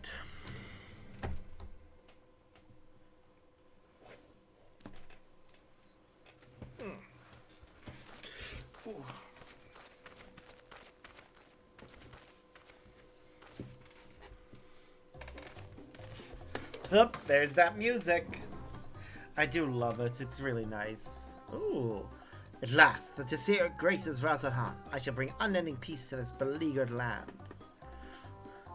Oh god, he's giving me Power Rangers vibe with his outfit. You are brave to follow in my path. Few indeed possess the mettle to even consider the terrors which threaten our home, let alone stand against them. Yet, crazy though you may be, you are far too weak to fell a beast so mighty. Quit this place with your life while you are yet able. Mighty? He's joking, right? That's hardly mighty. I owe the Radiant host. If I ran from such meager prey, I would become a laughing stock. How bold to look death in the eye without flinching. I doubt not your conviction to defend Razathan, yet I believe it pales before mine.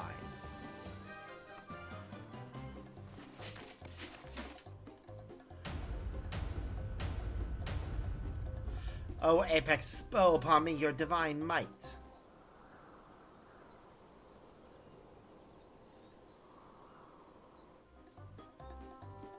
Do you not heed my call? I require your power more than ever. Is something supposed to happen? Why? Am I yet unworthy? Or mayhap there is a button I must press. No, you must channel your ether through it, obviously. This is not what I expected. Stand aside, I'll dispose of this pest. Just give me a moment, I can't end like this. I won't be made a fool. Come on, you moldy trinket, work! Transform me into the hero of Razathan!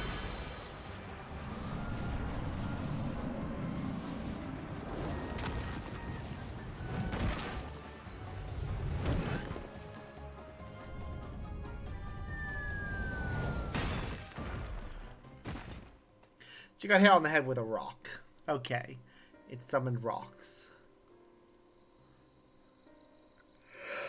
He brought the island could read the mysterious light. Then boulders started falling from the sky. Down they came, one after the other. That's when I must have been struck unconscious.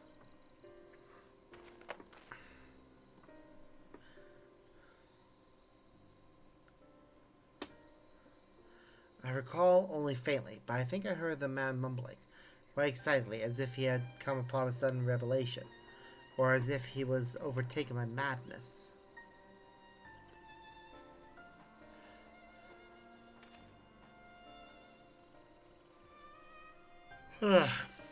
Is it random magic? Is that what it does?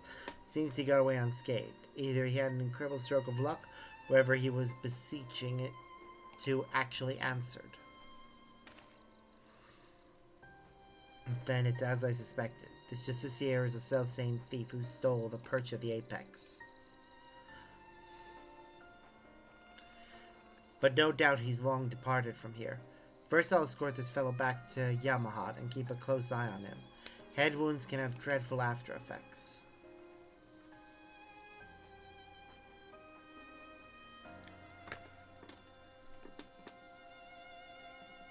Ugh.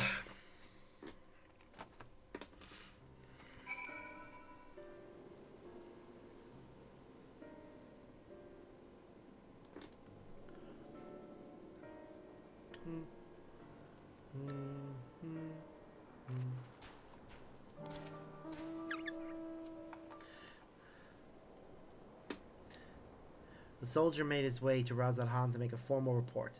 One odd report it will be. His account seems to align with legend of the treasure's power. The wielder escapes unharmed and brought ruin to those around him. Could those falling rocks have been a freak accident?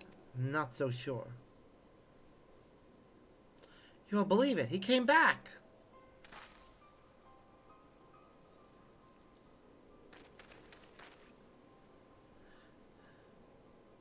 Who came back? Just this year? Yes, not long after you left.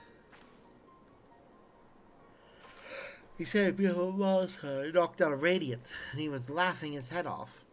Did he really do that? Is he really stronger than the Radiants? No.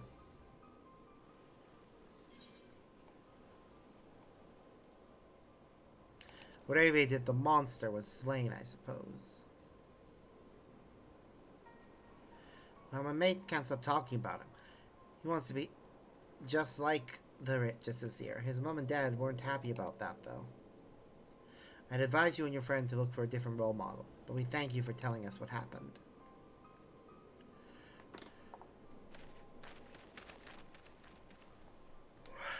Well, there is one less fiend skulking about, I suppose. He may have been simply testing the treasure's capabilities. As far as we know, he's yet to use its power to evil ends. To find his motivation, I find his motivations a mystery. To yield the perch of the apex by force, only to come here to Thavnir and use it for good? Makes no sense. You've heard tell of this passage of the Unbound, yes? Many have ventured to Tuliol, claiming to be their victims. Yet here they would be saviors? If it's such noble goals, then why did he stoop to such devious deception? Could he be plotting? Good question. That's neither here nor there. He stole from my people, and that misdeed can't be forgiven. The Perch of the Apex helped us win peace. By its might, our forebears built the foundation of the lives we now lead. Till recently, it stood silent, a symbol of our pride as a people. It reminded us that we carved out a home within that inhospitable wilderness. Being trusted with its protection is a great honor. I was so proud of my father when the elders chose him. So proud to be his daughter. Since the day it was stolen, some of the other villagers made their disdain towards him only too clear. I couldn't bear it. That's why I must get it back, to restore my village's pride and my father's reputation. There's still so much we don't know about the justice here. I have to assume he's learned to wield the Apex's power. Can't say whether those falling rocks had anything to do with it, but I won't discount it outright. We'll continue looking into his whereabouts. While we still have so many questions, with both of us working together, we'll find answers soon enough. Yee.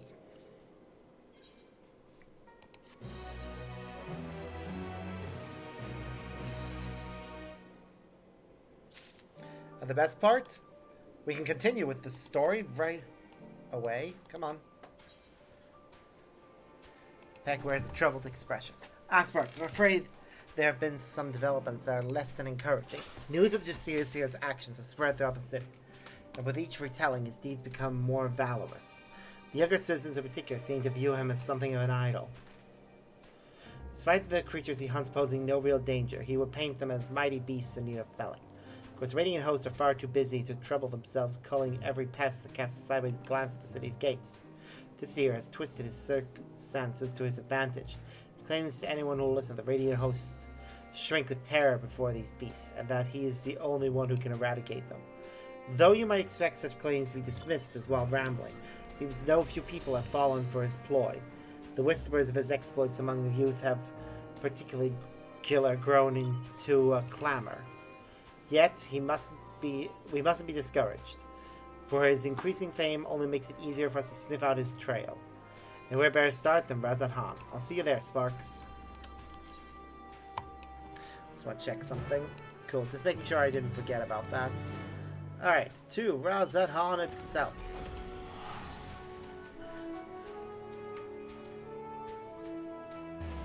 I definitely make the right choice using Summoner as my primary magical DPS, because it gaining experience also benefits Scholar, and Scholar gaining experience also benefits Summoner. So that loop helps make sure that both max out faster. It gets 2 rolls for the price of 1, basically. And that's way too useful to ignore.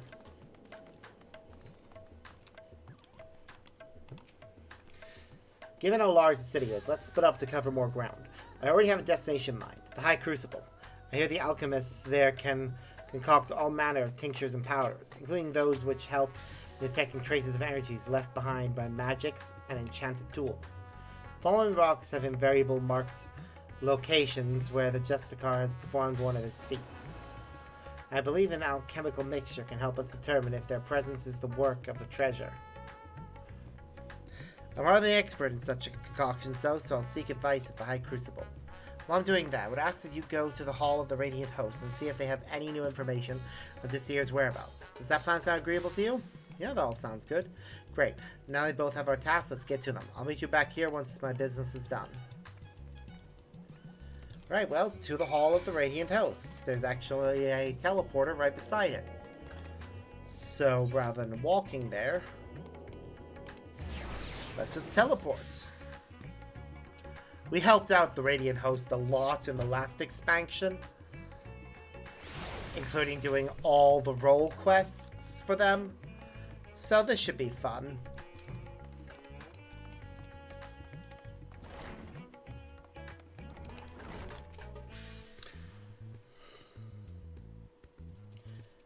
I'm tired of hearing about this just this year. His popularity among the city's younglings is quickly becoming a cause for concern. Tries who might refute his claims that radiant hosts are allowing monstrous beasts to run amok unchecked. You know how young minds are, impressionable, and difficult to change once set. We initially disregard him as a boastful eccentric, but his alarming sway over the populace can no longer be ignored. We are at present considering whether to open a formal investigation into his activities. You and this ally of yours have done well in your search thus far. You even have a working theory about the falling stones? Quite impressive. Several number have encountered him during their patrols, only lose sight of him under a hail of rocks. Such incidents have become all too frequent, and many in our ranks demand we act. For now, I'm afraid this is all the help I can offer.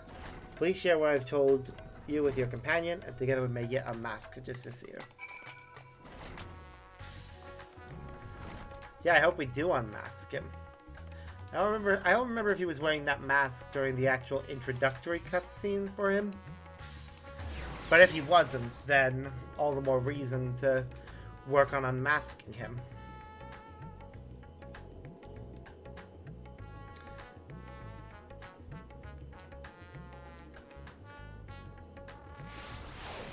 Do do do do do do do.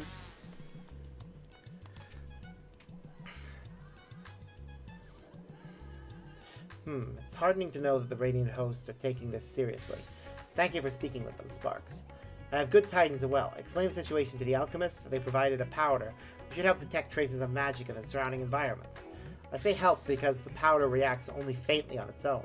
To function properly requires the skill of one practicing the arcane art. Luckily, I have you. I committed the location of all sightings to Seer to memory, and closest to us was at the Perfumed Rise. Let's hope this powder works as intended. Okay, well, I'll go meet up with her in a bit. First, I need to go into a be right back because I badly need the toilet. So I'll see you all in a little bit.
Alright, and we're back.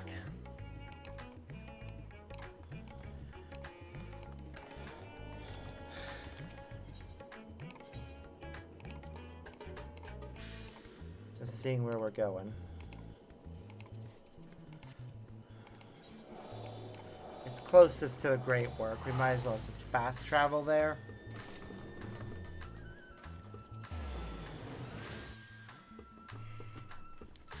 Ba-da-ba.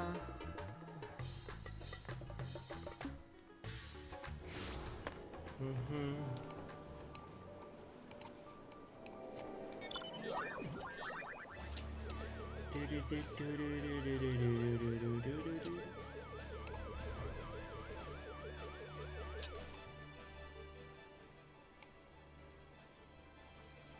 I'm just gonna raise the volume of the game a little. Do tell me if it gets too loud, though. I don't want to get to a point whereby you can't hear me over the game. Maybe that might have been too far. We'll go to there.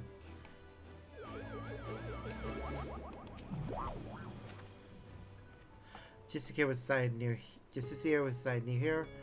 I didn't see any other conspicuous stones around, so I'm sprinkling the powder over this one. Now concentrate your focus or inner eye or whatever it is that's the locus of your power and see if you can't detect any unnatural forces.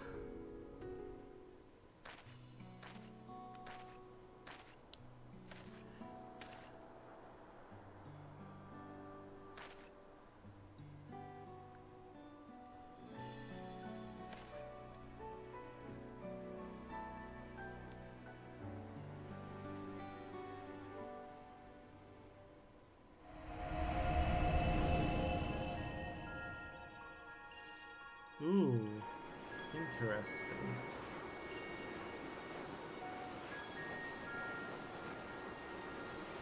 The rock is just made out of ether, isn't it?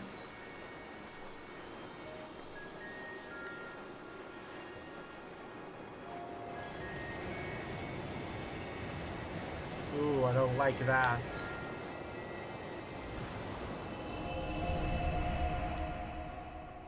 Yep. This is bad. This is bad juju. So, were you able to detect anything? Yeah, it's dark and evil. I knew you could do it. So because there are no crystals in the rock, the area you detected must be the remnants of some kind of spell, is that right? And taking the story of the Radiants we rescued previously into account, we conclude that the Justiciar uses the treasure to call those stones down from the sky.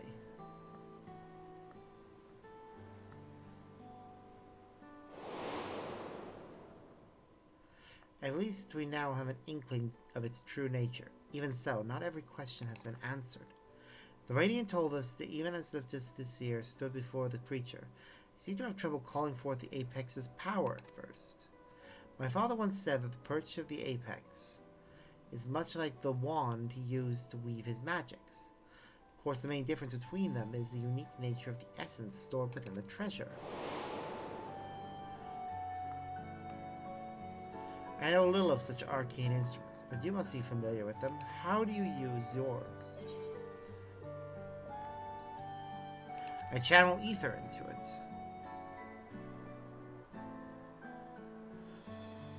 I see. Even with the right instrument, spellcasting requires the use of specific techniques. Justiciar seems to lack any such expertise, so how did he tap into the treasure's power? I suppose the perch of the Apex possesses some unique method of activation. When I spoke to the representatives of the other tribes about their treasures, no one mentioned special techniques being required, although the relics should have much in common to begin with.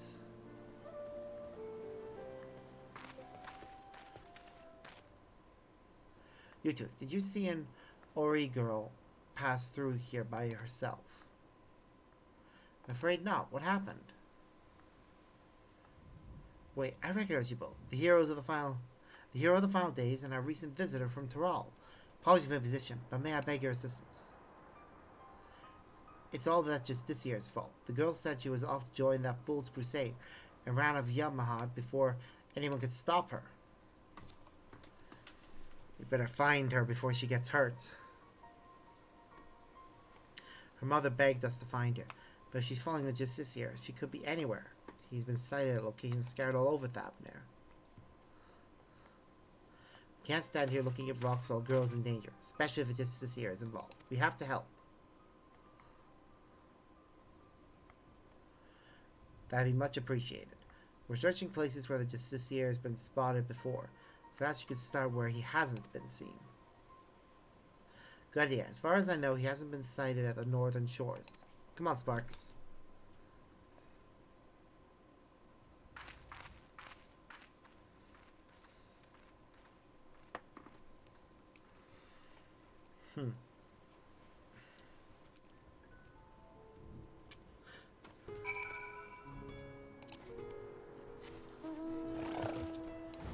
Away.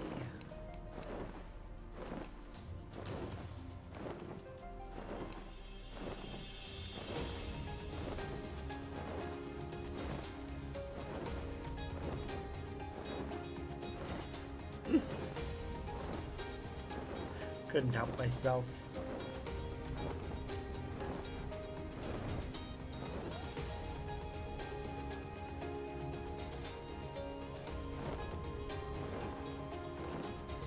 There.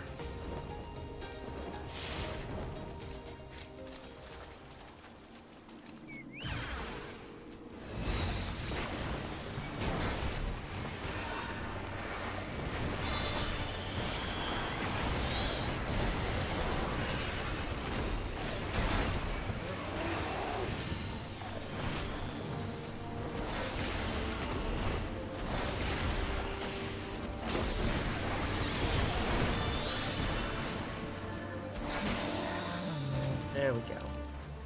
Hello, little girl. Are you okay?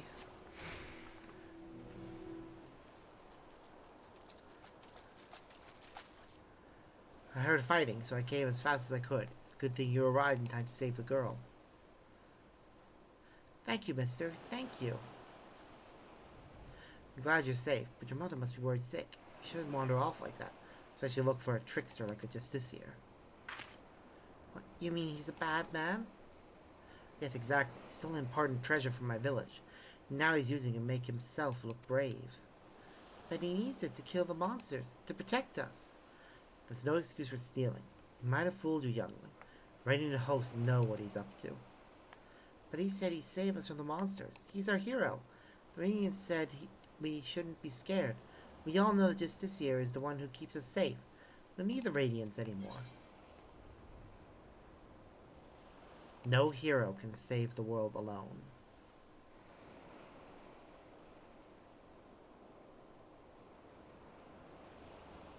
Now that's coming from the hero of the final days.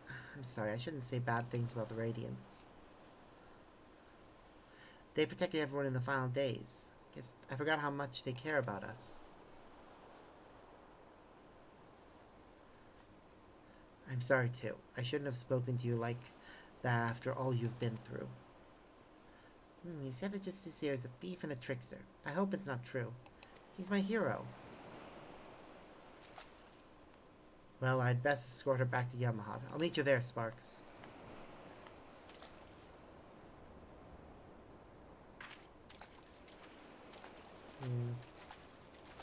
I do feel bad for her. She wants to see the best in the guy. But, yeah. He's not someone she should admire.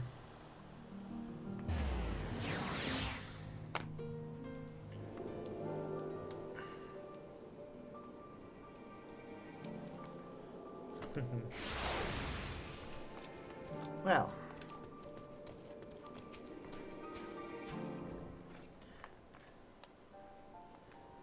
The girl and her mother are reunited. I think we can both give ourselves a pat on the back. They're on the way now to inform the Radiant host that all is well. I would like to apologize for it, Boar. I let my emotions get the better of me, and harangued that poor girl when she was hardly to blame for anything. I really should have been scolding myself.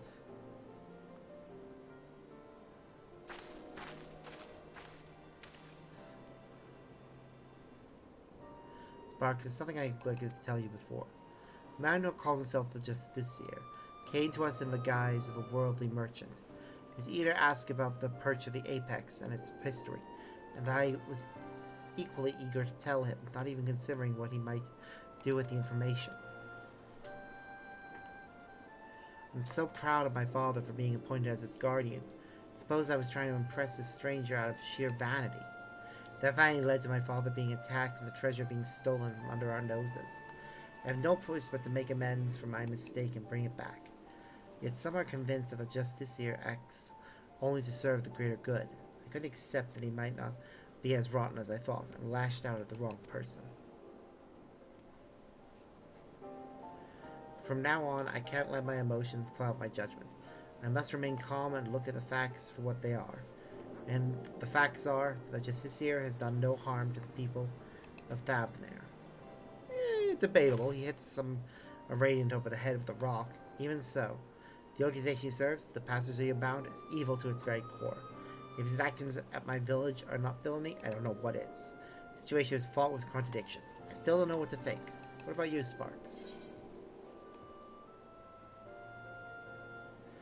There are still too many unanswered questions. Is definitely my feeling on this matter. I agree. He speaks of justice and heroism with great bluster. Yet there's something we're missing. Thank you, Sparks, for your wise words. I sometimes find it difficult to keep my heart from skewing my perspective, so I'm grateful that you're here to help me see clearly. So it seems our objective is unchanged. We track down the man who stole my people's sacred treasure. Whatever his intention may be, unraveling them comes secondary, finding the man himself. I'll continue to pour my every effort into the search, so stop by from time to time and I may have something new to share with you. And with that, I think we're caught up on role quests for now. Yep, that's main scenario and quests that involve gathering materials.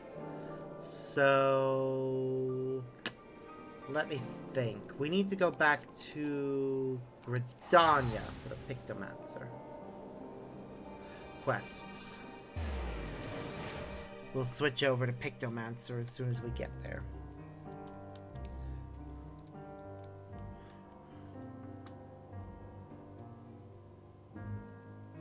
We have a bunch of quests to do for Pictomancer. And we'll continue with the main scenario after that. I just wanted to do the role quests because of how they aid in our experience gain. Whoop. What's the matter? Ah, there we go. Alright, where's the quest again?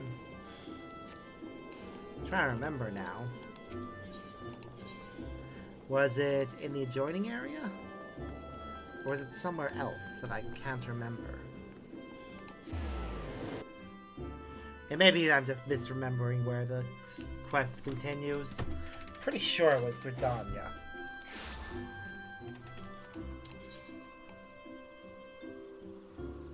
Ah! It's up there. I just got the location I need to go to wrong. It's been a while. Well, it'll be fun to do this. See where Pictomancer's story goes. Wearing the same outfit, though. Mainly because of the fact that the Pictomancer outfit is meh. Like, I like the Viper outfit, but Pictomancer's outfit is not nearly as nice.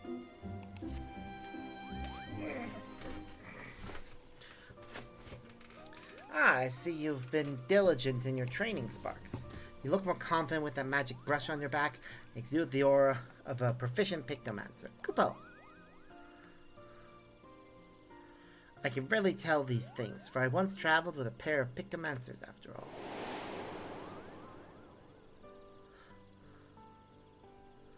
Your soul crystal used to belong to one of them, in fact. His name was Janquil Janquatilaki, and he was an exemplar of our art. The other was Janqua's apprentice, a girl named Beru. Despite having seen only 16 summers, she's already an accomplished Pictomancer. She's a friend of mine who's missing, Kupo.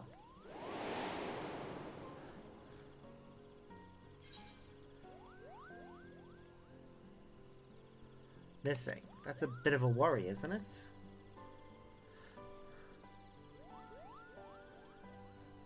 Well, she's missing in a sense I don't know where she is, but I don't fear for her safety. With her abilities, she can more than fend for herself. It was hard for Baru when Janquetilak passed away. He was as a grandfather to her. Even now, she must be feeling so terribly alone. That's why I want to find her and make amends. Fortunately, I haven't been able to learn anything about where she might have gone. I won't give up. In hopes of picking up Baru's trail, we'll retrace my journey with her and aid those in need along the way. I'm glad you like the plan. Now you want a bundle of extra warm because our first stop will be in Kurthus. Camp Dragonhead, to be precise. Shall we? It says bundle up, but I am wearing sandals, basically. And I do not have the ability to change that right now. Let's see, I think it was 83, 85, 88, and 90 were the levels for the quests.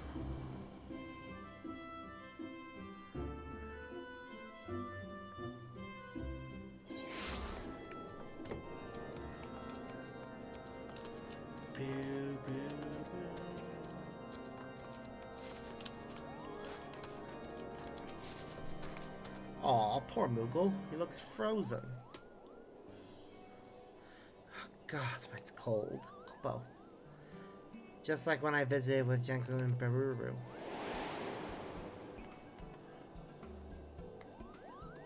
Beru had never seen snow before, and she was a picture of glee. She rolled up a snowball and threw it at me with all her might. Then she threw another, and soon I found myself in dire straits. Oh, I am in dire straits. Oh, yes, just so. I found myself buried in dire straits. Wait a moment. What are you doing here, Mr. Hearer? Well, now, what a curious coincidence that we should cross paths here.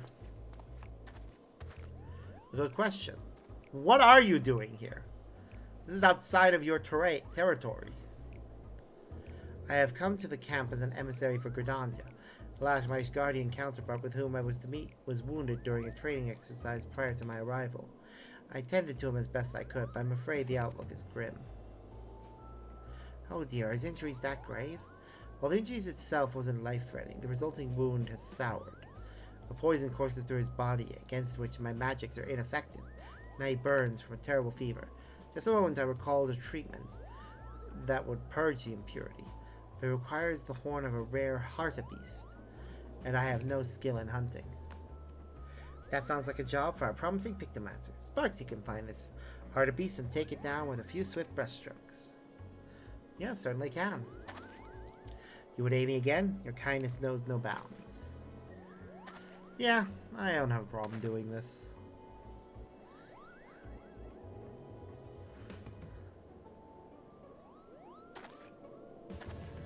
It would be prudent to question the garrison about the hartebeest. The creatures are rare, but the knights may have sighted one during their patrols. Perfect. We'll have that horn ready in no time.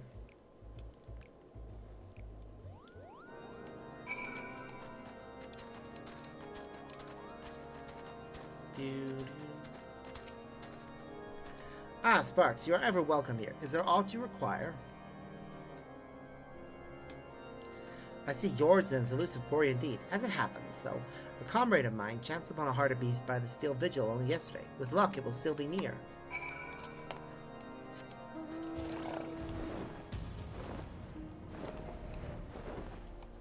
To the Steel Vigil. Which honestly would be so much prettier if it ever got repaired. Like, it's not very obvious this used to be a very elaborate tower, but it's since been broken by the terrain around it breaking.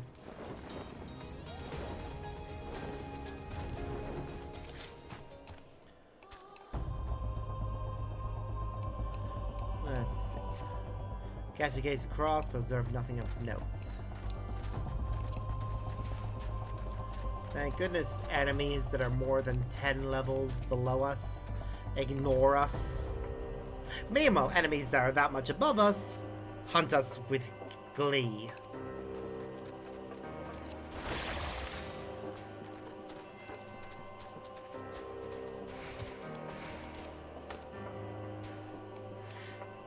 Smudge is fun. You spy a horned silhouette by the entrance to the Weeping Saint. A hartebeest, perhaps.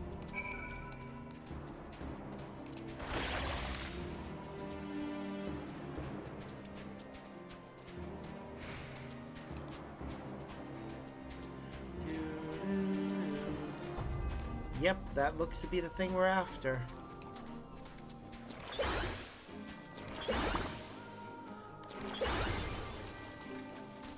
Oop, before we start the battle, feed my chocobo.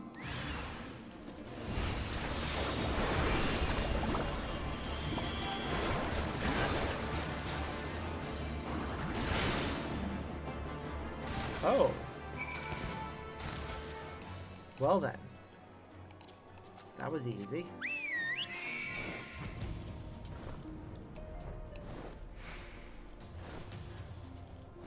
I'm glad leveling up augments our skills so much.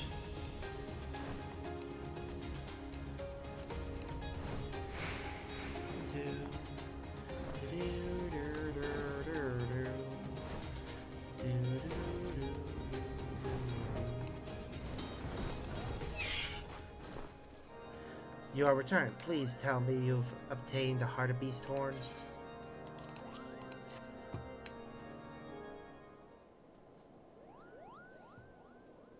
Yes, this is the horn. I can't thank you enough.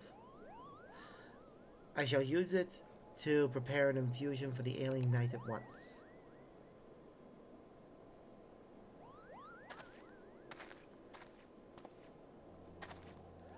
No sooner did you arrive here than you helped a soul in need. Well done, Sparks. I didn't expect you to aid the same person twice. The road is full of surprises, and a Pictomancer prospers from every experience. As if the journey is of paramount importance to a Pictomancer.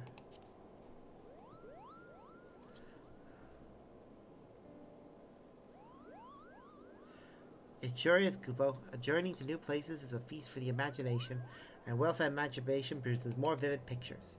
If you want to grow as a Pictomancer, you can't simply stay in one place. You must go forth and see what's out there. By the way, you've been to Ishgard before, yes? Looking back on your first visit, what emotions and sensations have remained with you most strongly? Yep, the grief of losing a dear friend. Would definitely be the most accurate thing.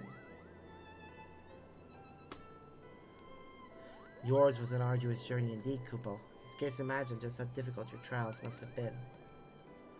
But it's because you've experienced such a loss, I think, that you've been able to fight on for those who can do so no longer. Thank you for sharing this with me, Sparks. To hear what's important to you, it inspires me to be hopeful. Now, as I did back in Gridania, I'll make inquiries here about my friend Beru. Until it's time for us to move on, I bid you keep up your training.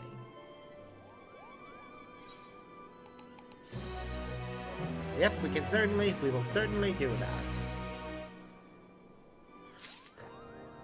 Or just continue with this quest straight away because, you know, we can.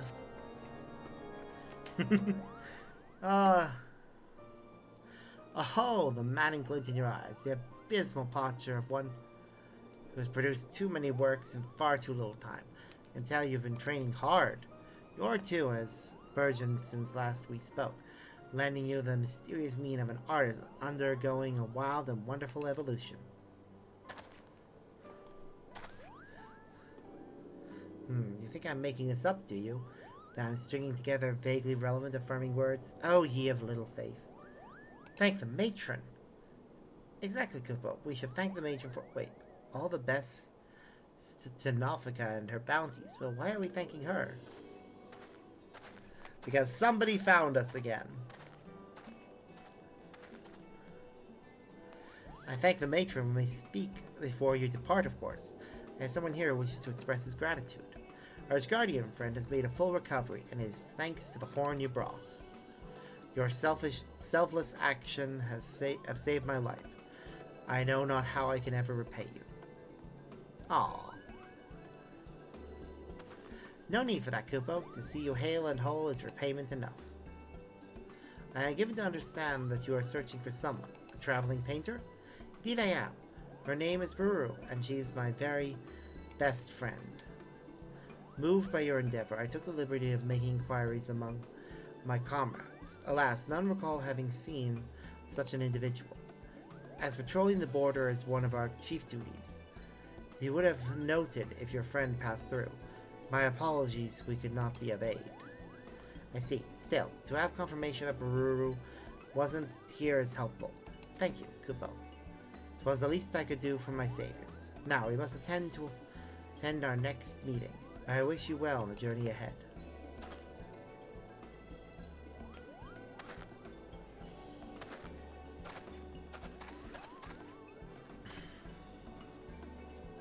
We're gonna run into them again wherever we go.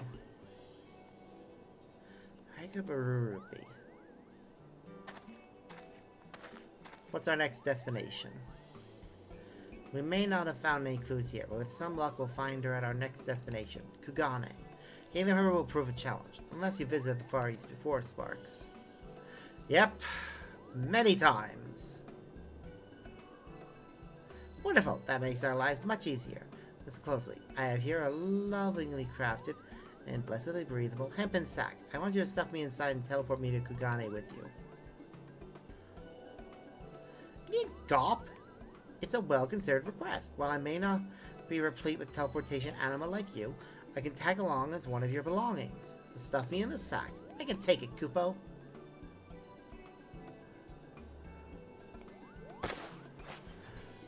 Alright then! You are now carrying a Kupo hobo-sized sack. It will be prudent to handle your burden with the most care until such a time as you reach Kugane. Oh, well then. This is a thing.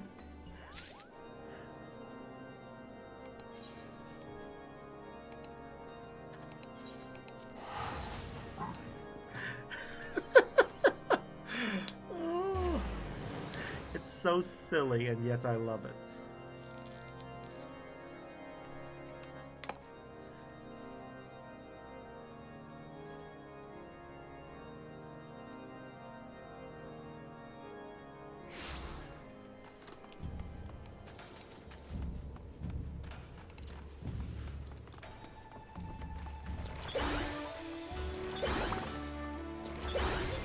Haha.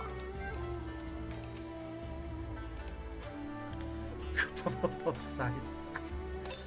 Hope he's alright.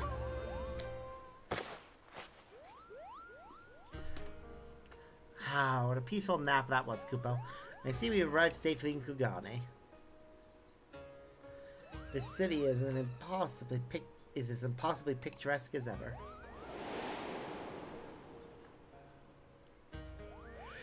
Why, when I first arrived here with Baru and I cannot pronounce his name. I'm calling you John. Thought we were in a waking dream, Kupo. We were all fascinated by Far Eastern art, especially the bright, bold presentation of ukiyo-e prints. It's a treat to view so many pieces up close.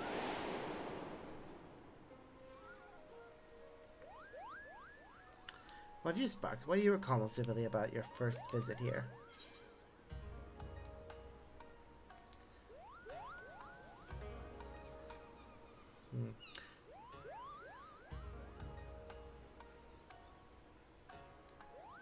How desperate I was to turn the tide of rebellion. So, following a painful defeat, you came here in search of a new path forward?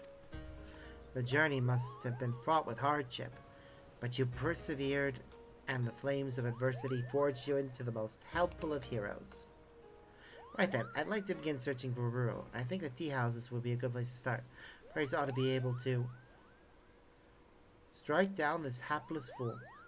The priors ought to be able to strike down this hapless... Wait, who's getting struck down?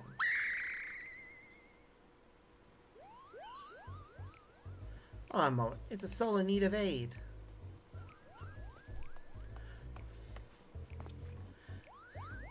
Ahem, what troubles you, good sir? Oh, turbulent tides take me. I am an art dealer from Moldau, you see, and I came to God to sell a masterpiece I acquired in Eorzea. But nearly a day before we arrived, we were engulfed by a terrible storm. We rocked and rolled, barely able to keep the ship from capsizing. In the chaos containing my precious piece was cast into the rolling waves. That's terrible, Kubo. Is there any chance that it can be found? Assuming it wasn't dragged into the fathomless depths, the sailors tell me the crates likely drift into the Ruby Sea, Confederate waters. No one is willing to go and search for me. I believe it's your time to shine again, Sparks. You can help this poor fellow, yes? Indeed, I can. Well, look at the pirates, you say? Yeah, I'm willing to go looking for your painting. I shouldn't have clicked there. God damn it. I wish there was a way to scroll back through the logs in these cutscenes. Confederate pirates on Sakazuki keep a close watch of nearby waters. If anyone's seen the crane in question, it would be them.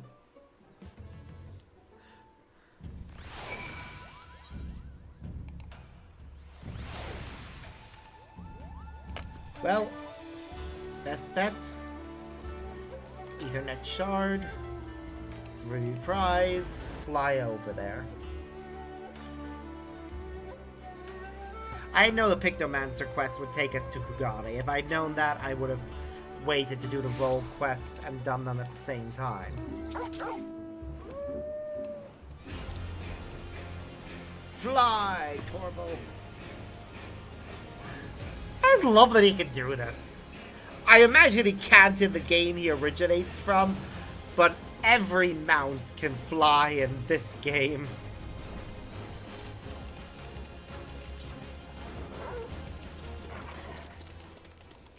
Hello there. Oh, if it isn't our friend Sparks, what brings you back to these parts? Business with Rasho and Tansei, perhaps? Actually, I'm looking for something that may have washed up around here. A crate containing a piece of art. As a matter of fact, we fished something like that out of the water not long ago. But as you well know, the Ruby Sea is our territory, and anything the tides deliver to us is ours by right. We can't just hand it over. But we owe so much to Sparks. I haven't forgotten. That being the case, why don't we make it interesting? Have a friendly contest for the crate. Challenge accepted. That's the spirit. We'll make it simple. Hunting over crabs. Both sides will get the same amount of bait. The person who can catch more crabs is the winner. Alright then. Once you've used up your bait, bring the shells to me as proof. I'll be waiting. Perfect. Let the contest begin. I wasn't rush that one. You need only lay your bait by the shore and dispatch any old crab to take it. When you have no bait left, come back and show me the shells you've collected from your kills. I mean, we're definitely gonna win. We have skills that this person doesn't.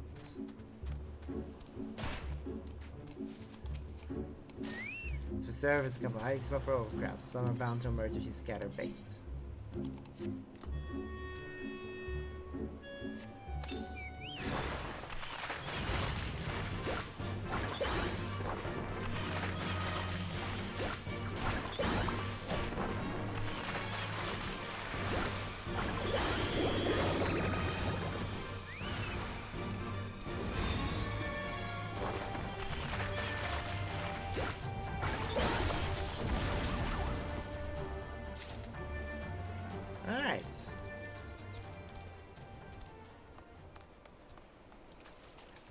There's another crab-working crag over there.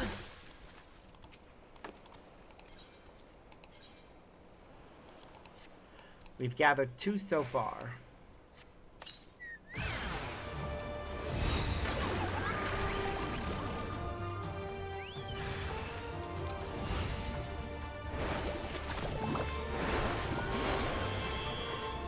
Damn. These things are pathetically weak. Like, to an absolutely absurd degree.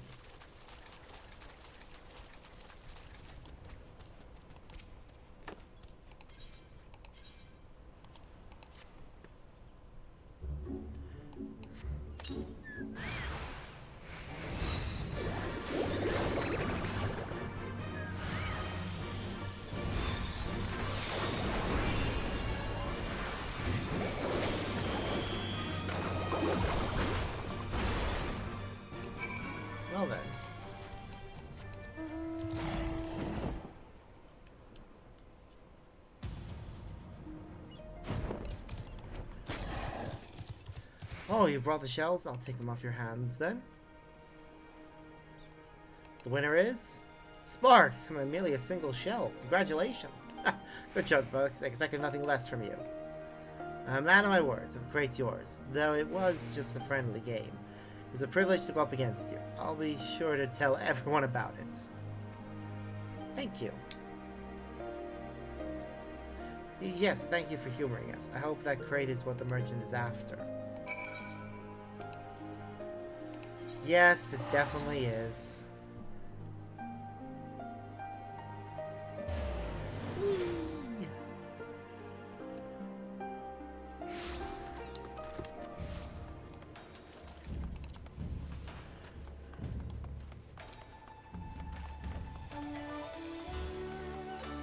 Alright. Ah, you are returned. Were you able to find my crate?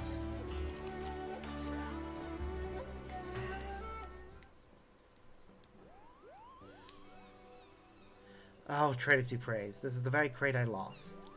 And it's still intact. You are truly a godsend, Venture. Words fail to express my gratitude. It's impressive indeed that you could track down the crate. Excellent work, Sparks. Remind me, what was in this crate again? A painting? After having been adrift for so long, I hope it hasn't been ruined. Judging by its condition, I want to believe that all is well, but let us see.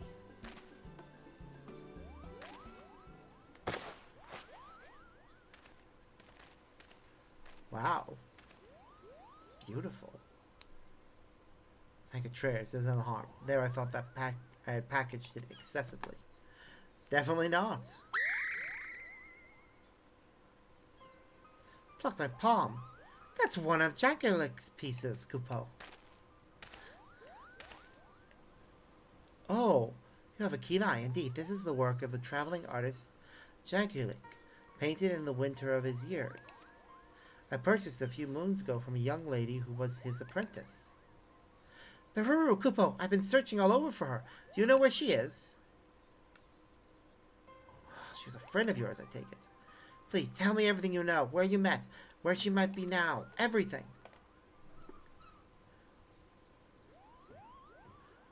I don't know how to say this, but from what I've heard, your friend has passed on. What? No. She had come to Old Dawn to sell a small trove of Jankulik's paintings. His works are extremely rare, so it caused quite a stir among art dealers. Expensive though the pieces were, it didn't take long for her to sell them all. When she had, she disappeared. Her belongings were apparently strewn about her inn-room, yet there was nary a sign of foul play. None have seen her since, and 'tis rumored she found a quiet place to end her life. No, I knew Jacqueline's death left a void in her heart. Ruru wouldn't have... She couldn't have. There's a rumor, nothing more. We don't know anything for certain. We can go back to Old Daw, check her in-room, and see if we can find any sign of her. But... Forgive me, it was not my intent to cause you stress with these grim tidings. It was because of them, in fact, that his piece failed to sell in Eorzea. Thus they bring it all the way to the Far East, hoping to find a buyer here instead. Now, it isn't much, but please accept this as a token of my gratitude.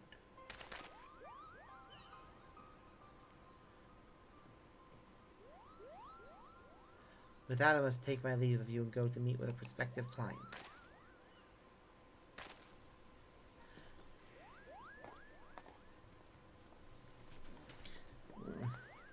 I feel bad for him. I'm sorry, Spark. You did well. You did. If you don't mind, I'd like to be alone for a while. Kupo. It'll be alright, buddy. I understand, though. We can go and inspect... We can go visit Old Daw and take a look around. That's where she was last seen.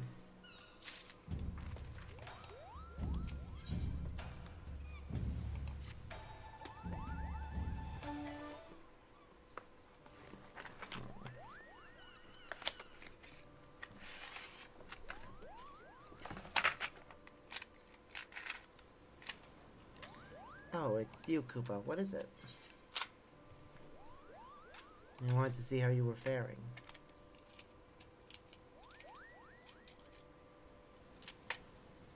After the news he received, probably not well. It's very kind of you, Kupo. Truth be told, I'm still struggling to come to terms. If Brewer has truly left this world, it means that I...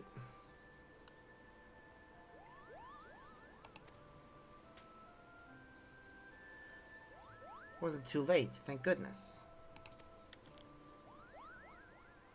Sigh, if only, Kupo, if only.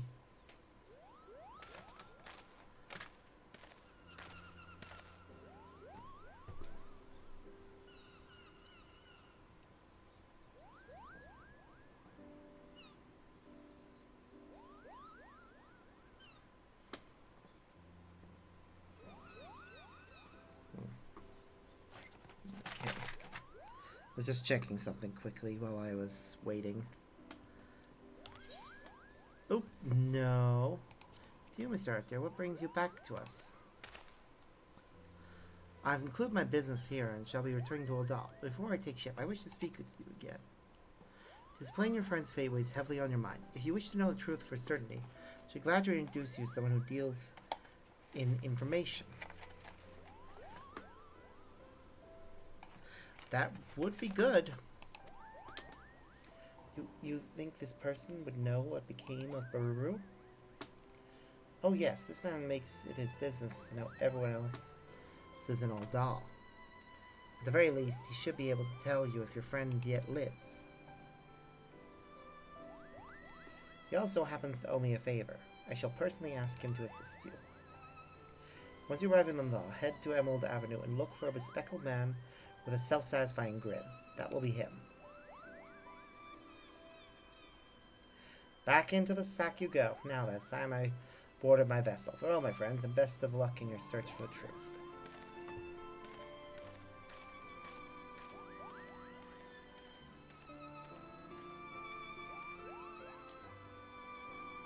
I want to know Sparks desperately, but at the same time, I'm so scared, Kupo. If Baruru really is gone.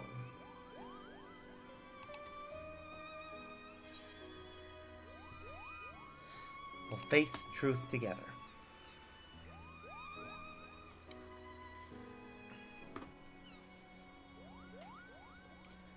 Shining a light of hope for me, are you? You've grown so much as a Pictomancer. Thank you. With you on my side, I feel I can press on, face whatever comes. Kupo. Alright, let's head to Oldal. We'll do it the same way as the journey here. You teleporting with me in a sack.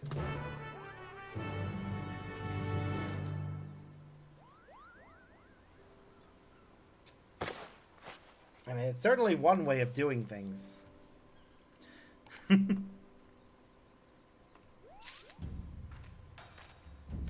Alright. Well, to Oldal.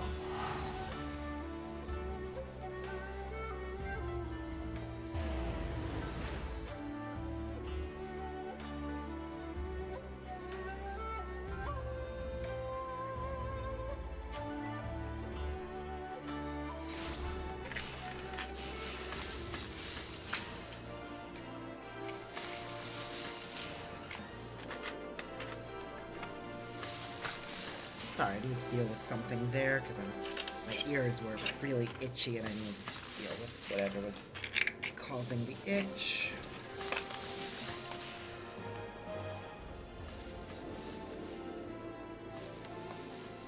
They feel a bit better now, though. We're giving them a proper cleaning later.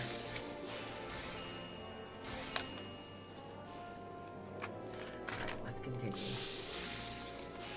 I'm gonna get a bit quieter now, actually, because we are getting into the later hours of the evening when we do have to try and be a bit quieter. With that in mind, though, I will turn up the volume on my mic so it can pick me up better.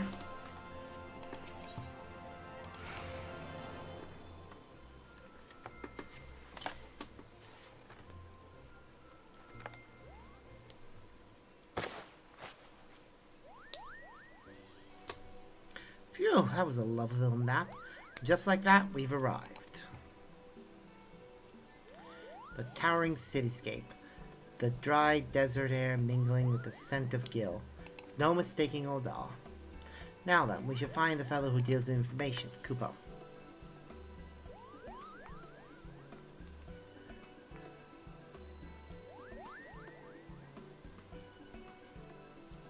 Shall we get out of our umbrella up in cutscenes? Ah, I think I know the person we're gonna go talk to. I believe I have. Speckled man there, with a grin that does indeed speak unwavering confidence. Yeah, I think I've met this guy before. Yep, it's Wymond. Oh well, if it ain't the pair of the art dealer called about. You could tell who we are, just like that. You really do know things, Kupo. Alright, well that's true enough, but to be fair, I had to be blind as a bat to miss a Moogle traveling with the savior of the Bleeding Realm and then some. I understand you're looking for a friend? That's right, her name is Baru, and she was last seen in Oldal. Know anything about what became of her, you must tell me. Don't get your palm in a twist. I'll oblige your burning curiosity. It's about half a year past that Baru came to Oldal. She brought with her 8 of Jean-Claude's paintings, which she put up for sale. She sold the lot within a matter of weeks. With a small fortune she made, she went and bought herself accommodations at the ossuary. No, that can't be right. Afraid it is, my furry friend. Now it bears stressing that being interred in the city is not an inexpensive proposition. Hardly surprising given the limited space what's left. But she made the donation to the ossuary up front and in full, an amount most folks never see in their lifetimes. What did she do after that? That remains a mystery. Her room at the inn was found neat and tidy. You wouldn't have known she'd been there if not for some personal belongings left behind. Among those of greatest interest was a set of traveling gear, a coin purse containing the payment for the room, and a letter which said she wasn't coming back. Finding all a bit odd, the innkeep called the Brass Blaze to investigate. The evidence led to conclude she was voluntarily missing, and likely dead by her own hand. The Baru really is gone. And that's what they think, but who's to say, eh? There's only one way to be certain, I reckon. According to a priest who oversees burials, Baru's coffin is stored in Erlake's burial chamber over by the ossuary. You'll have to open it up and see what's there, or isn't, with your own eyes. I'll go there at once. Kupo! It's gonna be John Tillich. And off he flies. You should go after him. Depending on what's waiting, he'll need support. Damn right he will. I've been to the ossuary before. It's part of the alchemist plot line. He's probably not gonna like what he finds.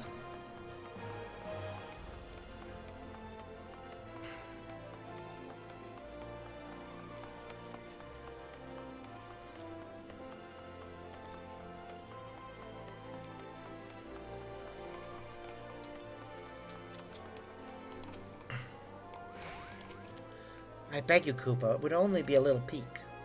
That does not make it any less an act of defilement. We can't allow you to disturb the dead. Sparks' priest says we can't check Baru's coffin. Please explain the situation to him. So that is the way of it.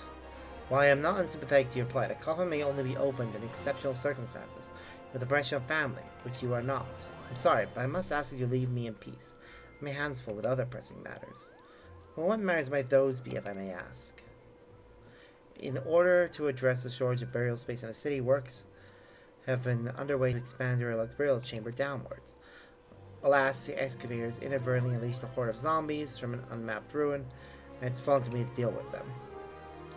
Oh, this sounds like another opportunity for Sparks to put his Pictomancer to work.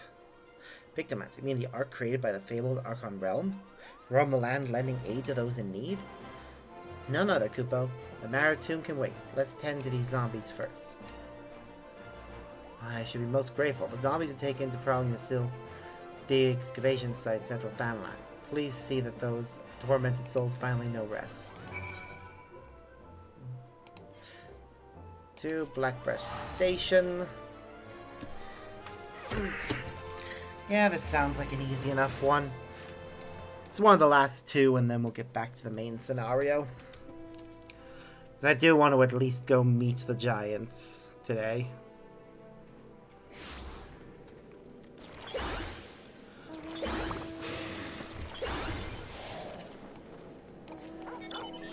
I think I'm not the only person that's heading for this destination. Thank you, Google, for informing me that somebody has a new video. I may watch it later.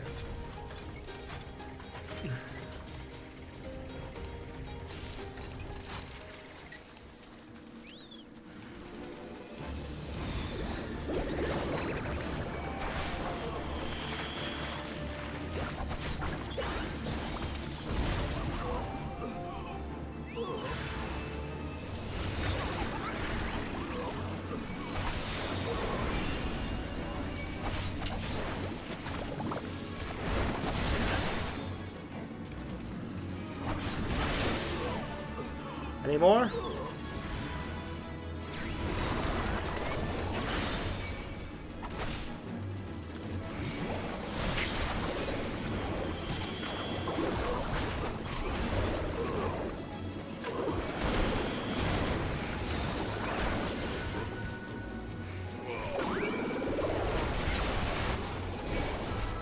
Might as well help this person see as he helped me.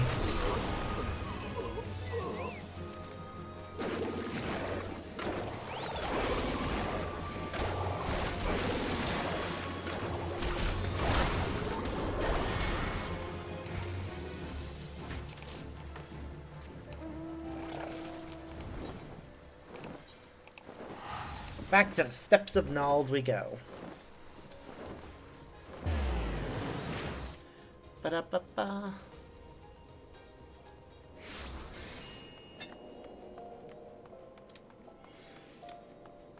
Oh, wait. This is by the Thaumaturge's Guild, so rather than walking all the way there, let's teleport.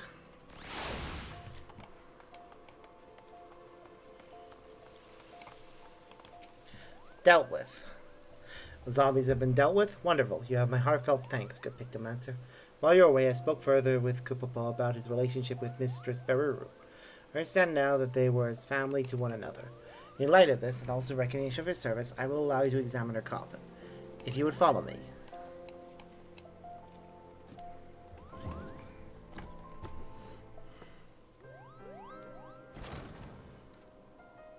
It's going to be a rather large coffin, considering that supposedly it's for a Lalafell.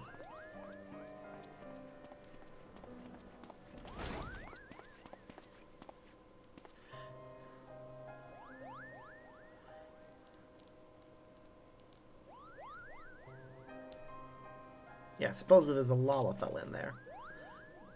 This is the one. If you're ready, I shall open it.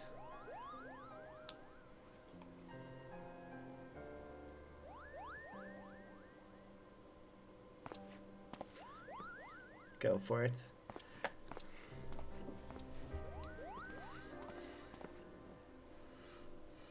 Very well.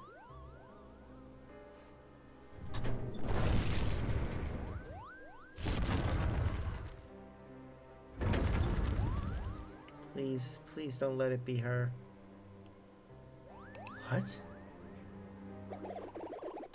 What is this, Kupo?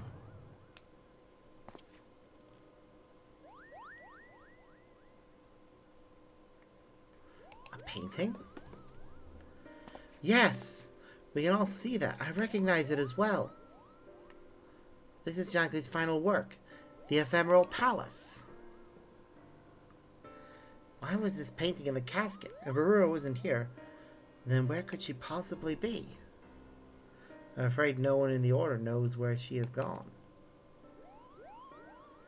Huh. Several months ago, Mr. Boo came in to us unannounced.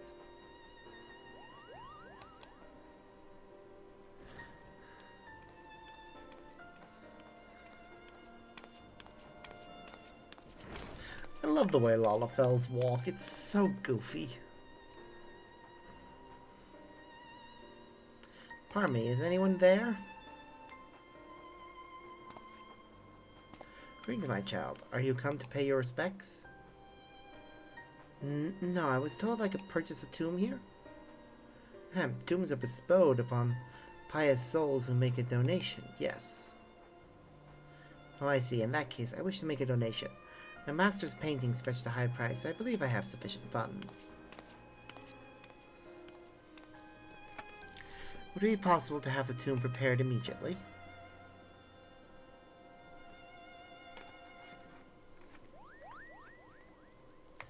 In that manner did she secure burial rights, and so we set about making the necessary arrangements.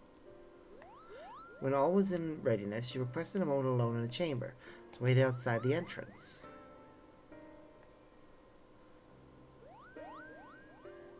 When she did not emerge after a time, I went back in to check on her, only to find that she was gone.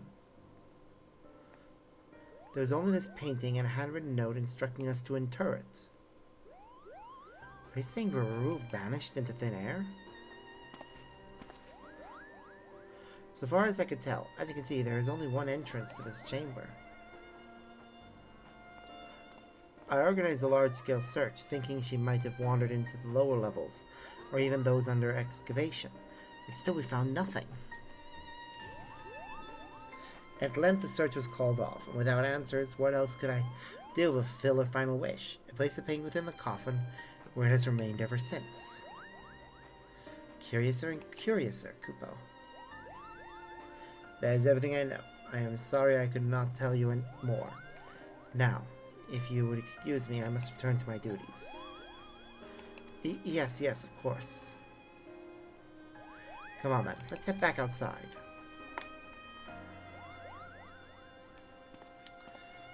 She could have used Pictomancer to hide her leaving. Pictomancy does seem to have a degree of illusion magic behind it.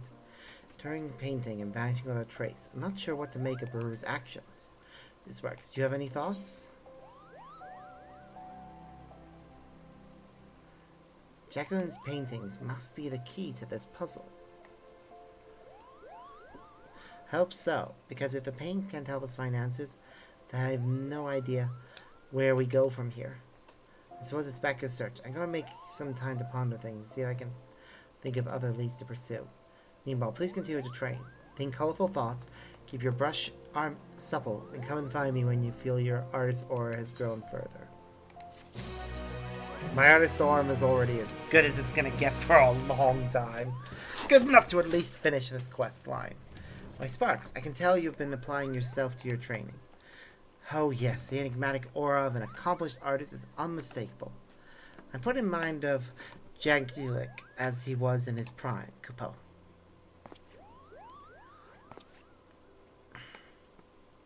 Now then, imagine a great big canvas that has yet to receive even a single drop of paint.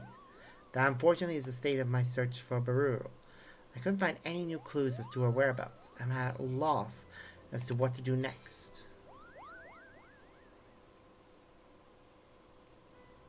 Perhaps we should consider what Baru's objective might have been. Baru's objective. If we're to even guess, then I think I have no choice but to revisit the events of that fateful day. Let's speak of the very root of our troubles. The argument that led to Baru and I going our separate ways. On that day, the two of us returned to Limits of Limits after a journey, the first without Jankielic's company. Old age and long years on the road had taken their toll, and we had made the difficult decision to leave him in the care of a sanatorium. With a smile on his face as he lay abed, he had wished us well in our coming adventure, and reminded Baru that she mustn't...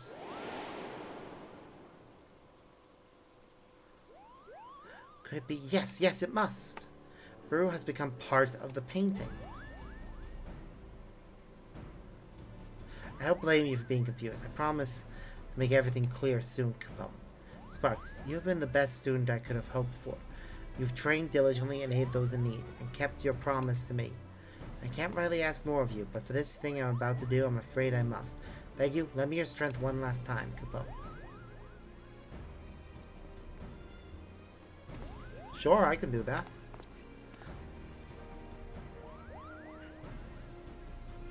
Come meet me at the Jedi Flood. I'll be waiting.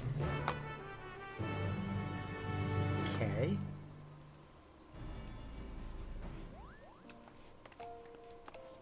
Where are we going?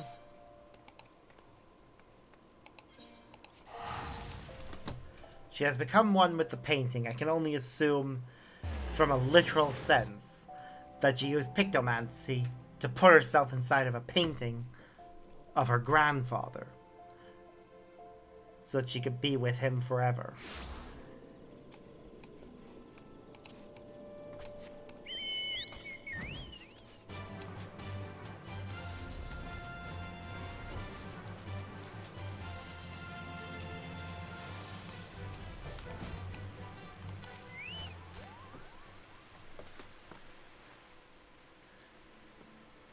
There you are, Sparks. I know you must have many questions. Let me explain everything, Kupo. It took a few pretty pleas, but I convinced the Osprey priest to let us borrow the painting. Baru inherited it and the other works from Jan Killian after he passed away.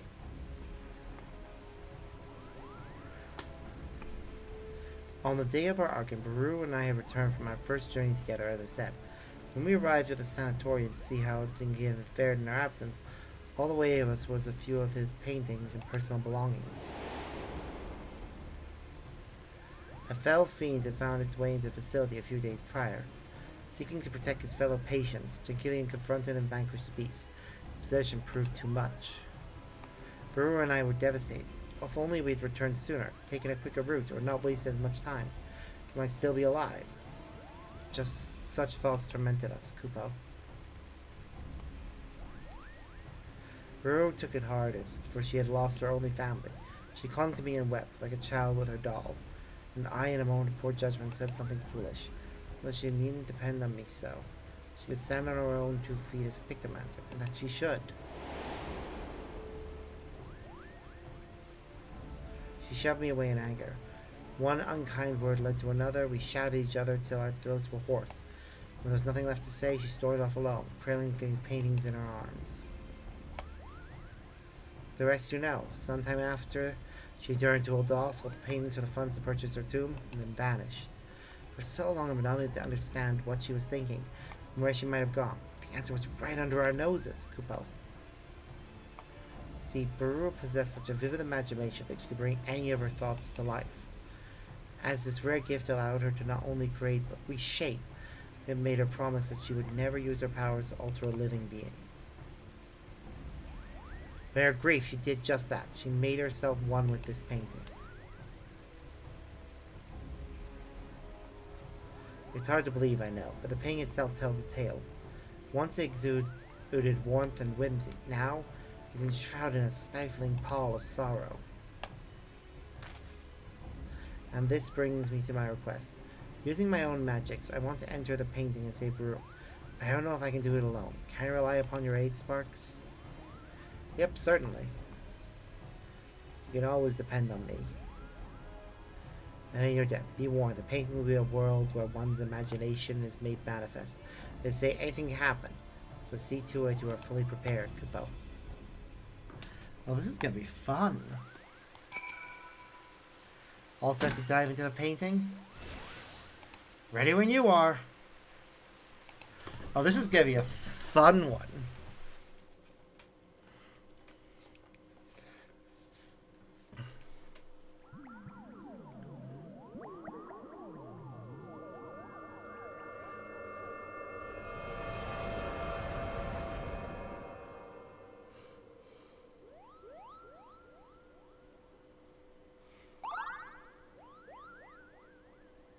Of course, it's a previously visited place. Looks like we made it, Kupo.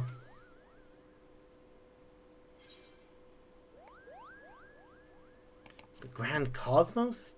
But how? Oh, is the scenery familiar to you?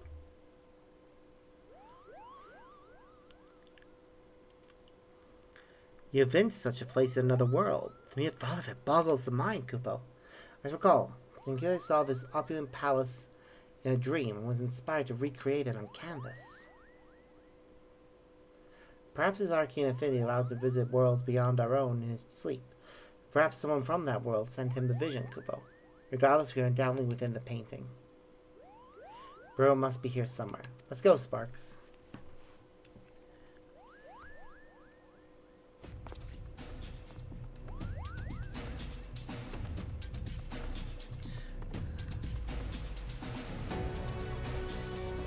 This will be fun.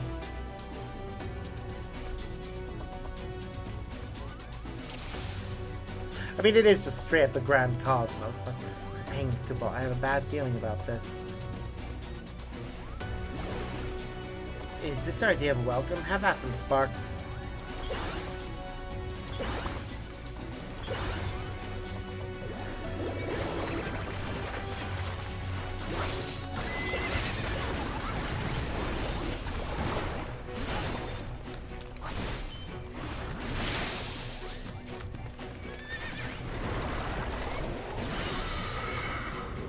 Haha. Monsters. They were muses given life by Pictomancer.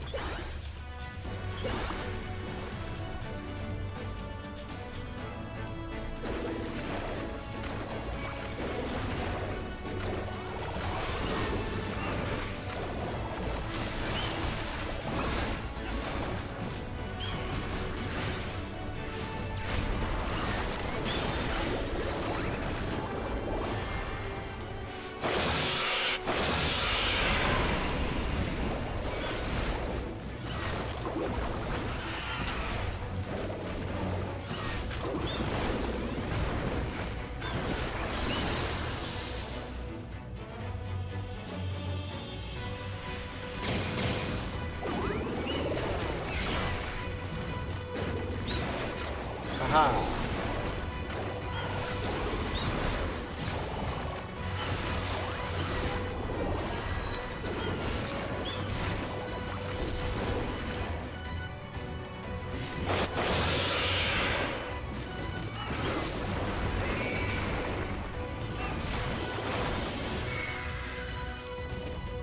Alright, final room.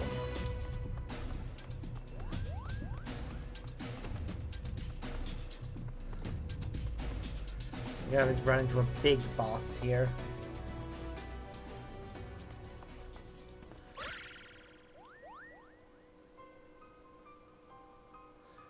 Baruru. It's me, Kupopo. I've come for you.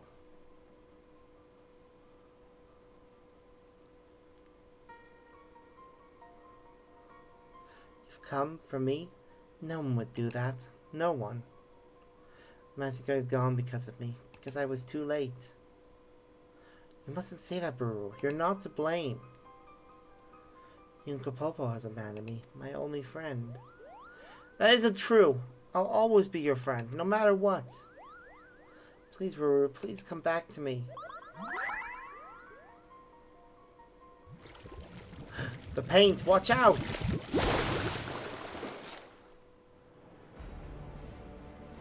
Oh, yep.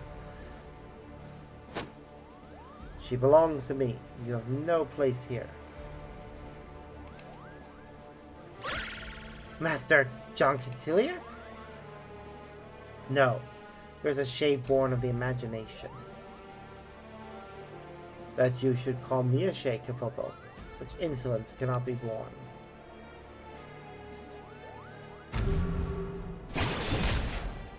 Ah!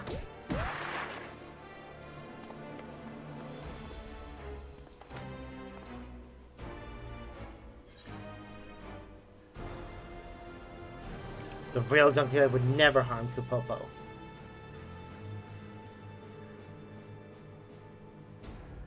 Pictomancer, one in possession of my soul crystal, no less. An imitation. You are no match for the master you aspire to be.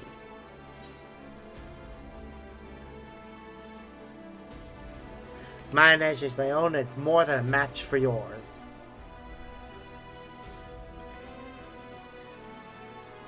Bold words, but you will soon be made to know the true power of Pictomancy. Oh, he's turning into something. Oh, damn. A shade. Here, within my masterwork, imagination dictates reality. I shall paint the finishing touches in shades of terror.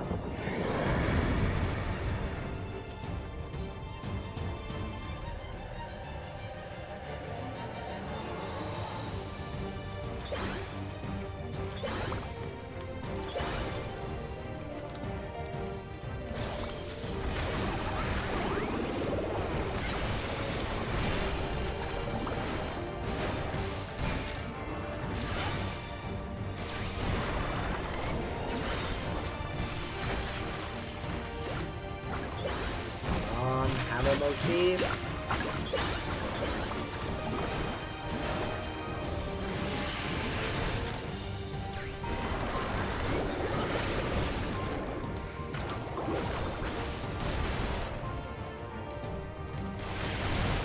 Damn it. I don't think I made that.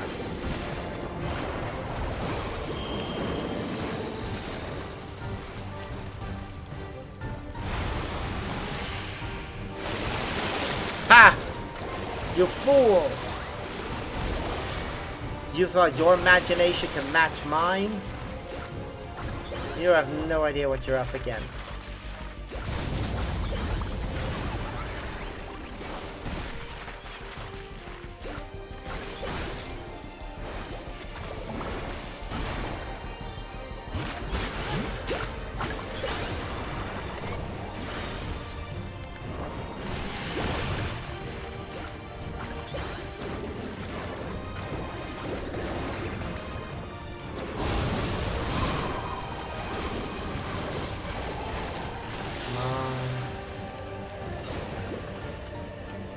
Oh! I didn't notice that. Haha!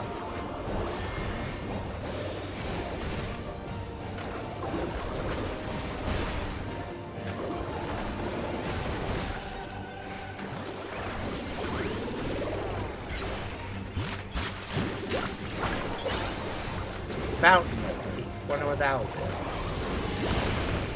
Okay, created that thing.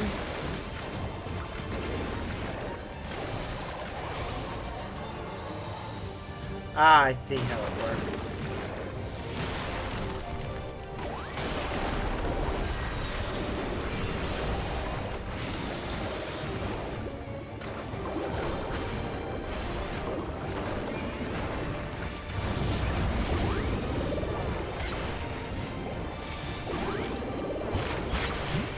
Aha.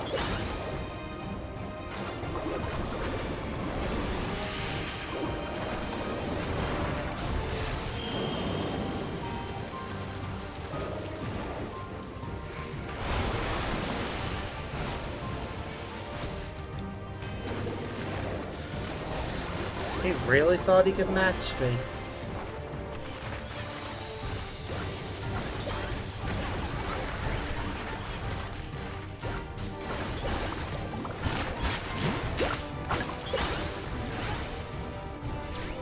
Fear my hammer!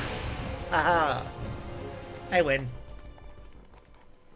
I love the hammer one and the fact that once you fully evolve it, once you level up enough, it gets more moves. So it's not just smashy smash, it's twirl. Hey Kapopo, you alright? You did, Sparks. Your imagination triumphed over his.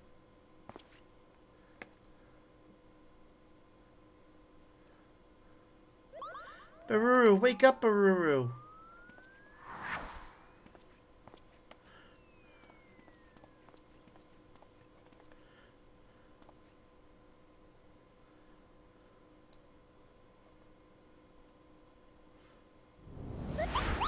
Come on now, you're stomach full of a Lalafell. Snap out of it!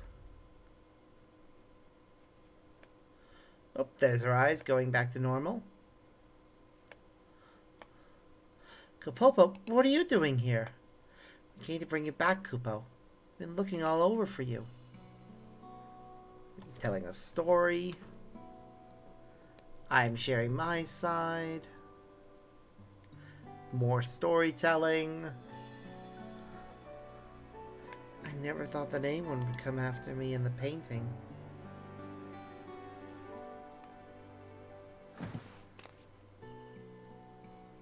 Sparks, was it? Thank you for accompanying Kapopo in his journey. Why did you enter this painting?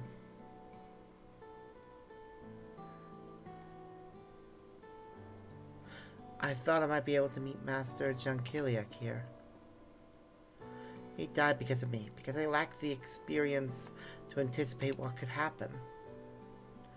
It's not your fault, Baru. Even the brightest, most imaginative minds can't predict the future, Kupo.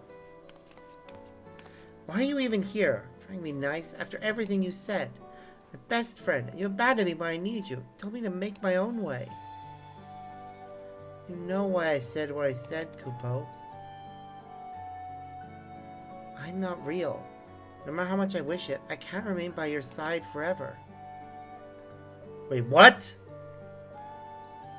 Like the Junkiliak we defeated, I am a product of Pictomancer, your imaginary friend, and nothing more.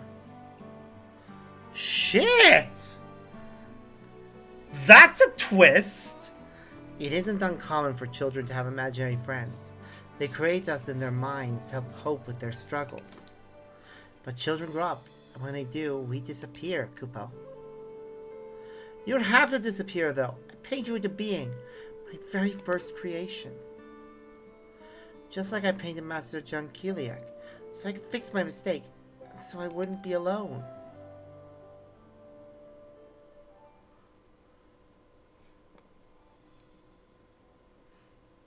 Oh. Pictomancers can do wonderful things.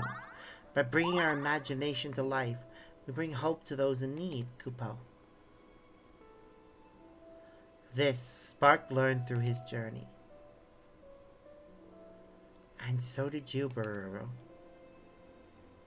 But no matter how harsh reality may be, a Pictomancer isn't meant to paint over it, Kupo. Rather than escape reality, we're meant to give people the courage to face it. But how can I when those who matter most to me are gone?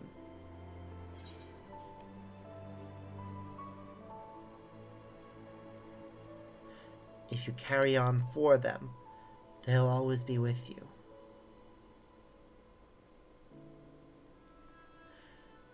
I've lost people too. Carry on as a Pictomancer for Master Junkiliak and Kapopo. I'm serious talk here. I have lost people in real life. And yeah, it sucks. But carrying on with your life and trying to live it to its fullest is really one of the best ways you can honor their memory. Perhaps I can find the strength to stand on my own by holding them in my heart. Yeah, you do that, girl. That's what you need to do in this circumstance. And I am being serious. Seriously. Not letting grief take over and try and live your life to fullest is what you must do. You will, Kobo. You absolutely will, and you'll be just fine.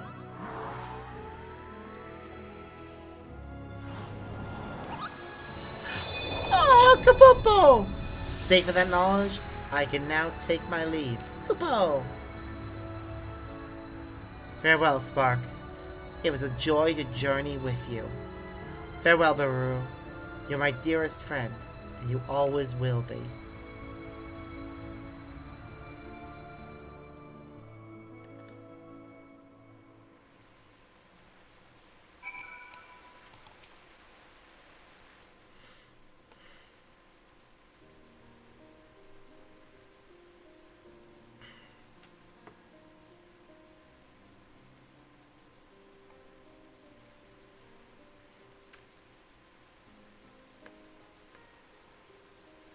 Sparks? Yeah? Sorry for all the trouble I caused. I think helping Kapopo to find and save me. It was my pleasure. Well, he faded away. A warm and comforting ether flowed into my body. Magic I used to create him, I think. In that instant, the moments and memories he shared with you became mine. Aw, that's nice. At least he wasn't lost.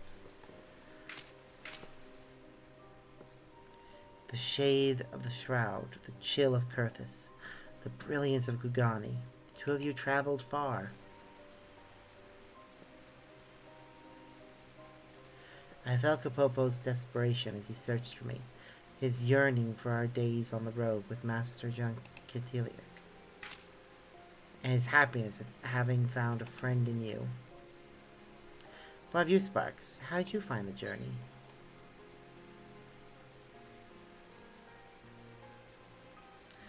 Kapopo was a wonderful travel companion.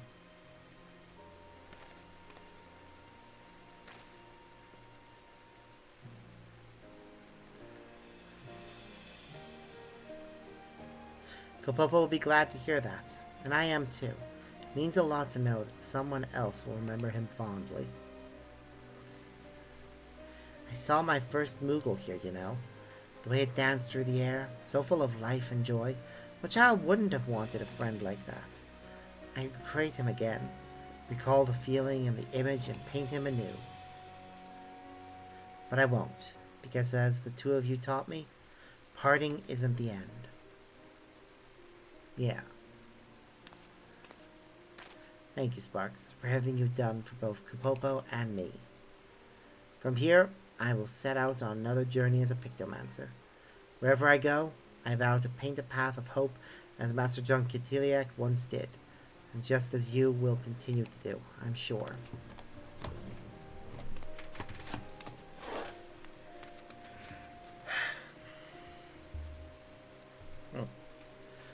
Oh, and off she goes. Wonder where she'll end up.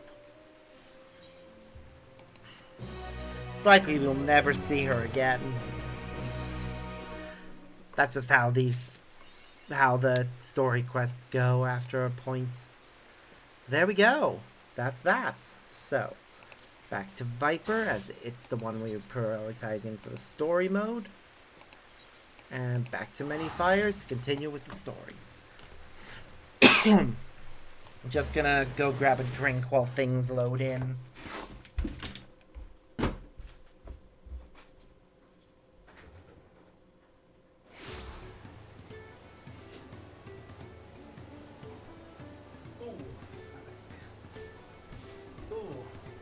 I have been sitting awkwardly. I am going to stretch a bit. Ooh, I need to spend some time walking around.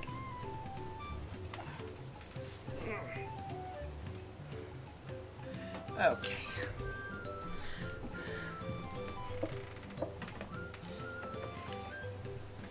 Let's continue.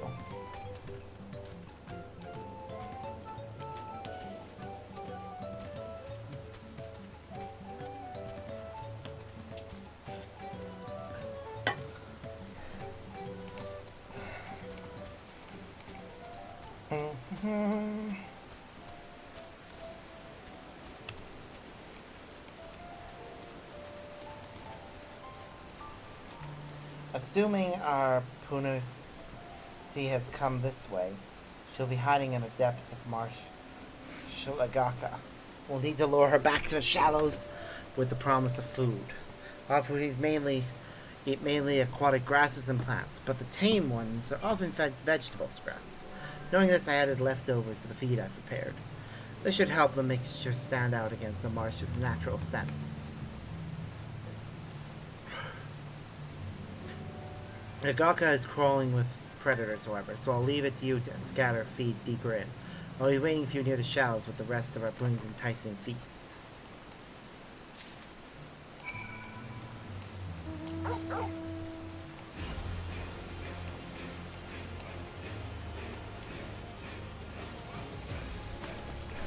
It's a shame we haven't gained flight yet. This would have been the perfect moment to use it. Ah well. Torval can get us there. Because he's a very good boy. He is. Yes, he is. Yes, he is. Good boy. Deserves good pets. Onwards! Try and avoid falling into the deeper water so I don't get thrown off my mount. Because that is the last thing we want right now.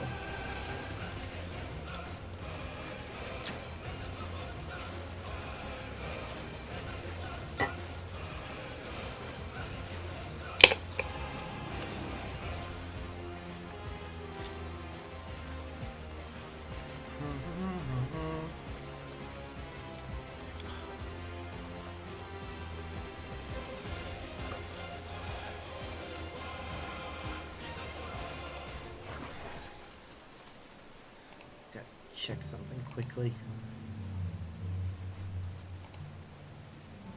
Ooh. Do I care about that one? Nah. Nope. And nope. I was just checking the Steam rewards to see if there were any worth my time. Scour Ervil's puny feet along the water's edge.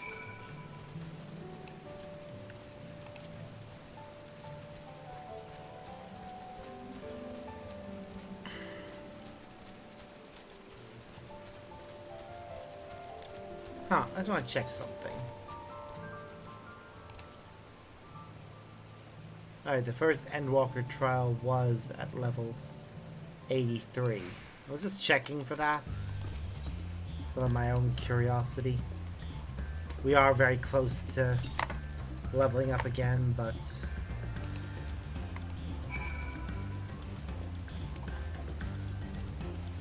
it might not be enough.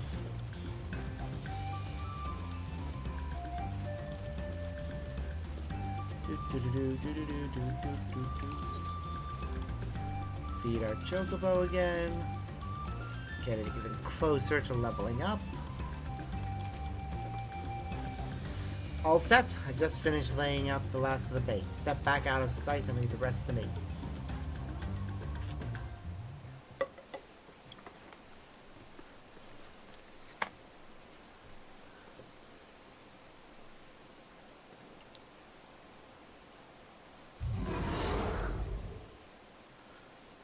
Here she is.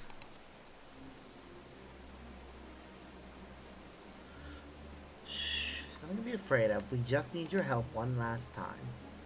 You're hungry, I wager. Come on, come with me. Damn, that's a big boy. Or girl, rather. Yes, there's a good girl. She is really a good girl.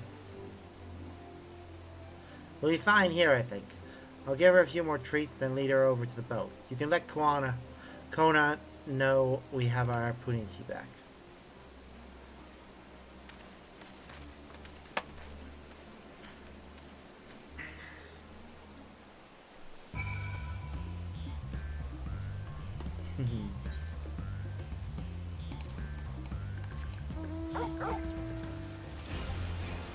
Yay! The good boy gets to be the one to take us back to our next destination. I could teleport back, but we're really not that far. I'd rather not waste the money.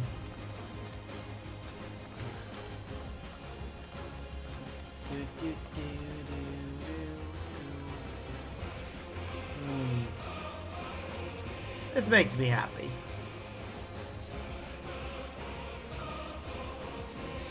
It can be assumed that all the story that we just did regarding the Pictomancer and the role quest took place before before the abduction happened. Because generally that's how it works. Any major story events happen after the role quest at the same level. Aaronville has the Punti in hand then? Good. So nothing less from a certified cleaner. As for the harness, we were able to purchase all the parts we need. The Vier twins are over in Earthenshire right now, having the Pottsword make the repairs. I'm told it shouldn't take long. We'll be ready to embark on our rescue mission as soon as we hear from Thancred. And this is the quest that will end this area. Thancred must know something by now.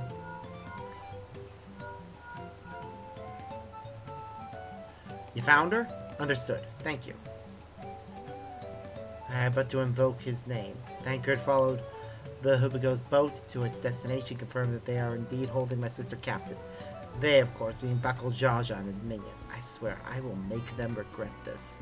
Lamati is in Richleaf Tunnels. The moment the harness is repaired, we strap in the Punity and make our way back to Ihukatama. Ugh. Ugh, such a mouthful.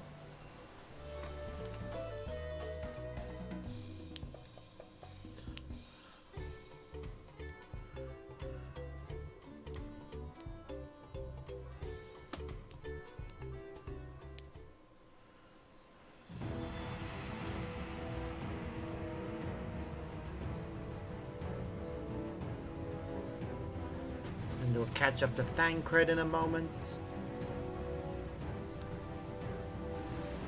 There he is. Some of these guys deserve new outfits. The third promise is up ahead. She's unharmed, but we best not dally. Thancred hasn't gotten a new outfit in a full... Let's see, when did he get his last one? Shadowbringers was when he got this outfit. Same with Oriange. It's been we're 2 expansions later. They deserve new outfits.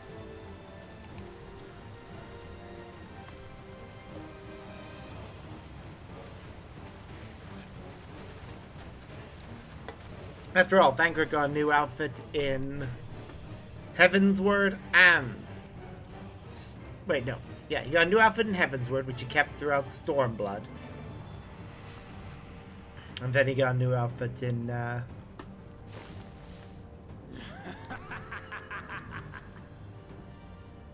I spit on these pathetic feats. Far more satisfying to claim their baubles by force. Cheat. Give it back! Forzanten poured his everything into that stone. You've no right to touch it. Damn right he doesn't. Oh, was that the name of your artisan? How could you allow something so precious to be stolen? Because you guys were fucking cheats. You thieving cheat! You're no true claimant. Damn right he's not. What does that make the foolish kitty who fell into my trap? If pitiful roars were all it took to claim the throne, you'd be first in line. Now, brother. You shouldn't tease her. Look, the poor thing's on the verge of tears. I am going to punch him in his stupid face. Someone save me.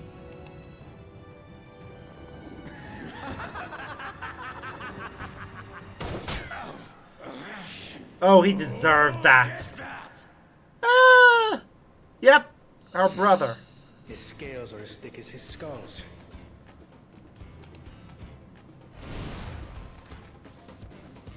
Coward! You dare ambush me? That's what you did to her, you bastards. 'Tis the blessed sibling's favorite tactic. That useless Buddha was sycophant. He was supposed to keep the lackeys running in circles. Oh, you must tell me all about that.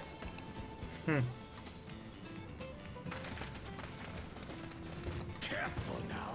You wouldn't want to hit her hostage.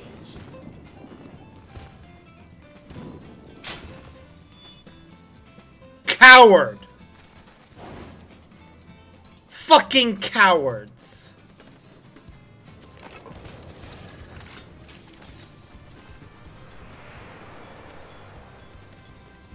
Oh, I am going to take pleasure. That one's not to be underestimated. Yeah, I am gonna take pleasure in destroying. They can do nothing while we have. Ha!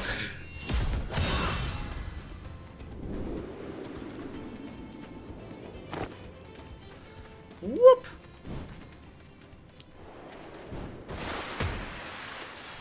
Kora to the rescue with a good catch. Well done, Thancred. Impeccable timing.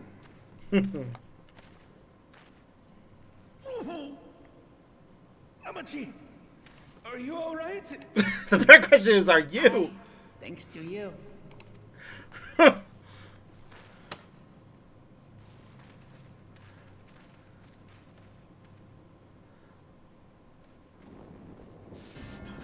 These weaklings think they can defy us? We'll slaughter the lot of them! No, you won't. Patience, brother. The keystone is ours. There is no need to fight this day. And Zoralja has left us hurting. No! I won't stop until I've got these maggots and feed them their entrails! Ooh. If we fall here, we fail our siblings for nothing. Is that what you want?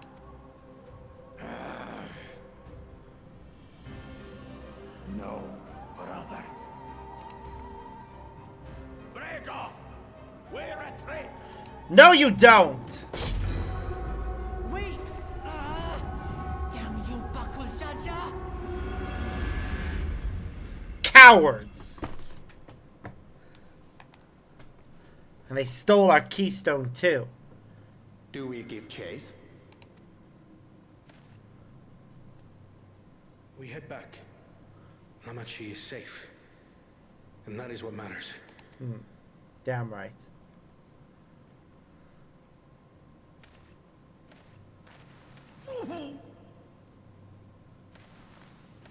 You're gonna be okay.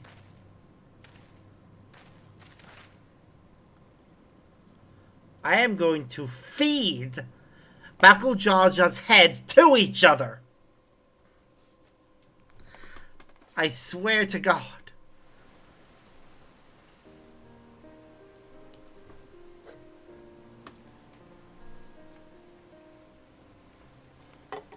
I am glad to see you unharmed, Lemity. Thanks again for coming to my rescue, Kona. And all of you, too.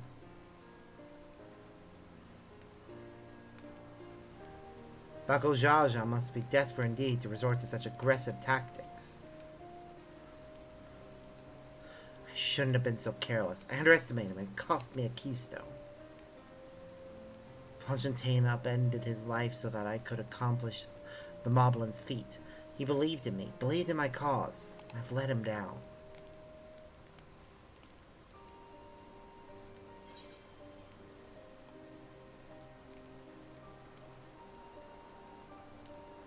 We won't let Bakul Jaja get away with this.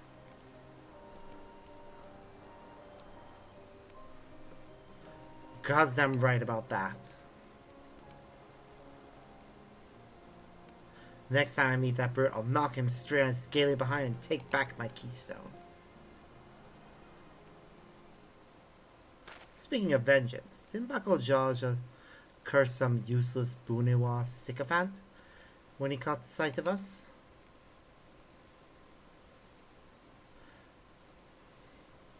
A reference to Sarilja, I would assume.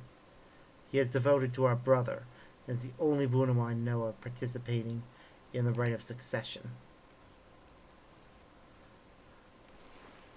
If Zoralja was somehow involved in this, I will never forgive him for putting our sister in danger. He will have forfeited his right to be called brother. I mean, he's not wrong.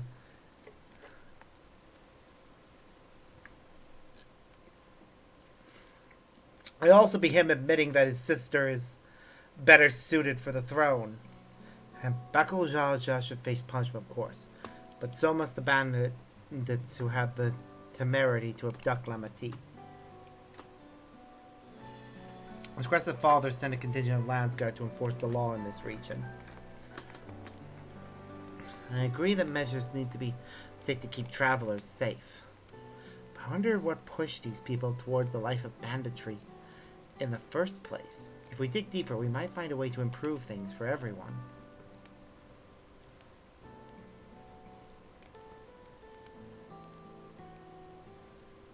He's proud of her for having such a thought. 'Tis something to think about. For now, however, the rite continues. I thank you all for your help.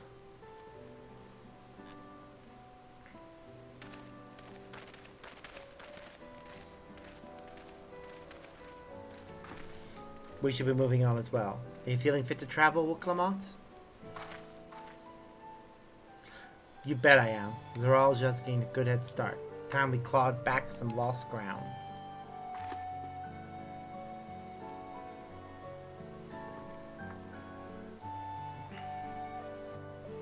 We'll make him realize that he doesn't deserve... We'll make the other two realize they don't deserve the thrones. I really am sorry this happened. From now on, I won't let my guard down around suspicious strangers. And again, I do appreciate you all coming to save me. Yay! We can fly in this area now.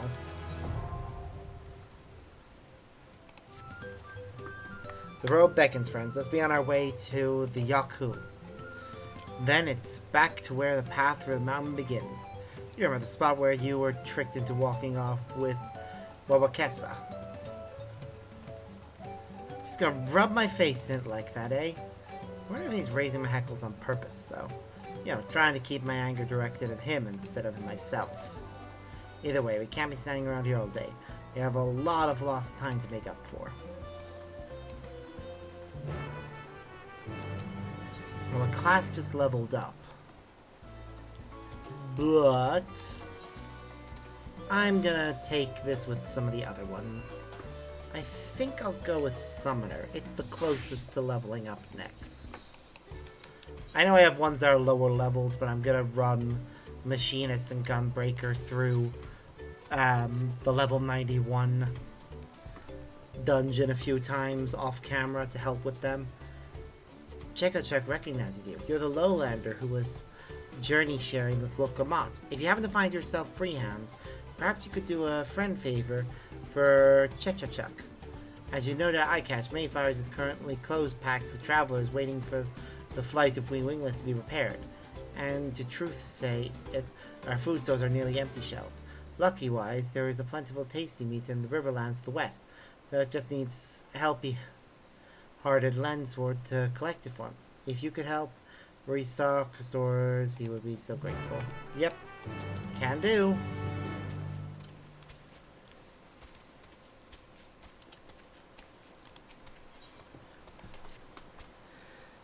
Bum pain and brain ache. When will Swiftwick be able to comfy rest his poor feet? But you're the adventurer who is hand-lending Third Promise, are you not? Yes, hand-lend Swiftwick too. Mayfires is a busy peddle place. Her most trusted potter broker. Arranged transport between here and Earthenshire. Everything came to a quick stop when the big wind struck. Now the road to Earthenshire is open again. Mayfires is rafter packed with travelers and traders who need Swiftwick's help. It is all too much for one mobby to handle. Please, adventurer, help by asking the travel traders what hand help they need. Okay.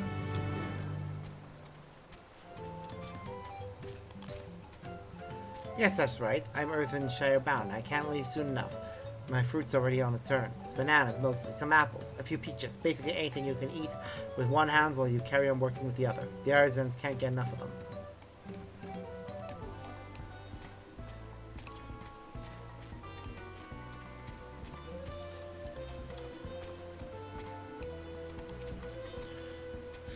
Do you know when the next wagon I have monies for the artisan, proceeds from selling their wares in the markets of Tully Hall, minus a small commission, of course.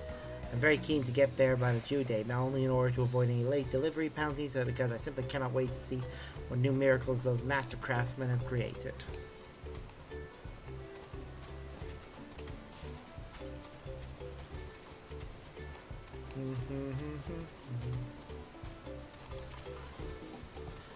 Earthenshire, isn't that the Moblin village where they keep all the artisans? I hadn't thought about paying the place a visit, now that you mention it. To tell the truth, I came here looking for mercenary work, guarding caravans and whatnot. Earthenshire might be just the place for me. With all the gold and jewels they handle, I warn the Moblins will pay through the mask for guards. Probably.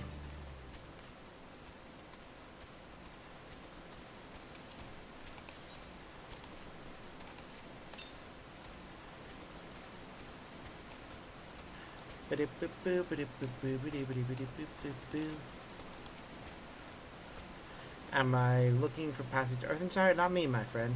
Me, friend, I'm heading for Okanu. Just trying to figure out the best way to go about it. Whether to wait for the flight of Wee Wingless to be repaired, or try to find another way around. Yeah, that's fair.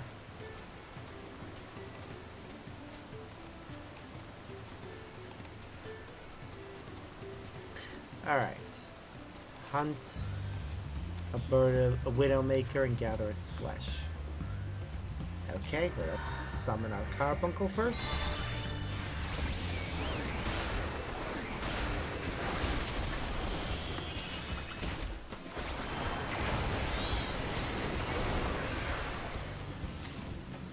That's a widowmaker killed. We'll need to find something else. Oh, but Devi Bahamut's gonna be gone soon. Oh well. Ooh, this gets us a bracelet. Ah, you there, Adventure. I have a proposition. One that will likely prove profitable to both of us. You remember the recent storm? I was nearly at many fires when it struck, so I urged my alpaca onwards through the whipping rain rather than seeking immediate shelter. Alas, when the storm settled, I discovered those same winds had carried off half my stock. I should very much like to recover it, but I hear it told that the roads are plagued with brigands of late. Another reason why I was keen to press on to the safety of many fires. So far I was torn over the wisest course of action. Where up my loss, or to speculate to reaccumulate. But now a third option presents itself, to invest in one to whom the risk of a return journey will be much reduced on account of his utter derision of danger. The items I lost are likely lying along the riverbank between here and Earthenshire, if you would take up the offer. Yeah, I can do that.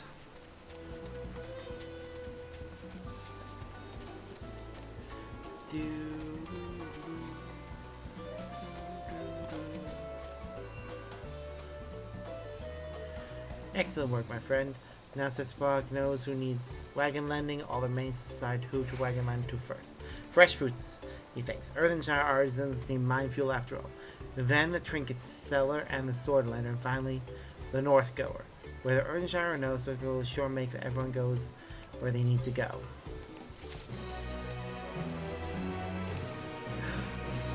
We can now fly in this area. Yay! I always miss whenever we don't have the ability to fly.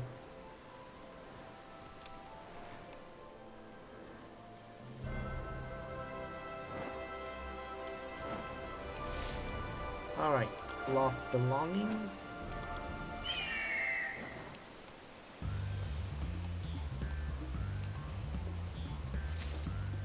That's the first one. On to the next.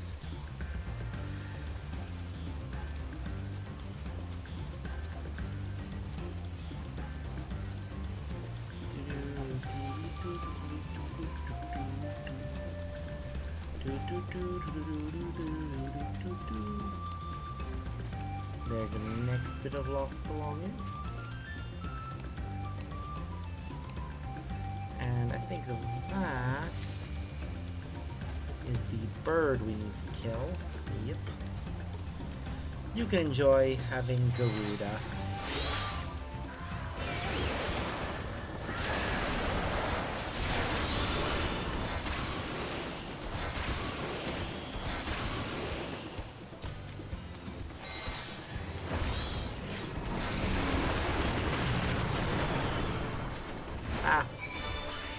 Well done, Titan. Again, it always feels fun, the fact that we just have the ability to casually summon primals now.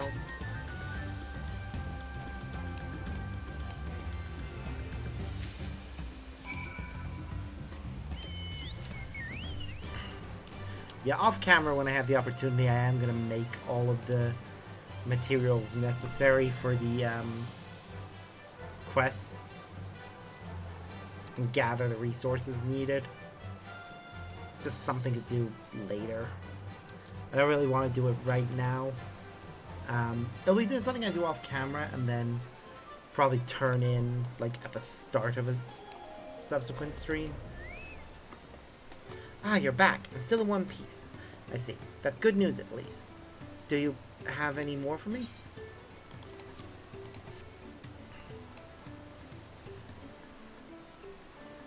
Oh, thank you, thank you. The containers may be a little waterlogged, but the merchandise inside seems none the worse for wear. Crafting tools, if you're interested. My stock in trade. I was especially loath to leave them behind after learning of the collapse of the Great Ascent. Demand will be through the roof. Thank God you appeared when you did. Nature may have blessed us Pelu with an enterprising spirit and an unquenchable wanderlust, but she also made us slight of stature and meager of... If I had been the one to go back in search of them, I'd likely have lost my head to a bandit's axe or else washed over the falls to my doom. It's the reason my people often employ sellswords to guard our caravans. But their rates will have surely doubled or more since the storm wreaked so much chaos on the roads. Never fear though, for you have taught me that when they want a sellsword, adventure will suffice. I mean, yeah. We're kinda up for anything.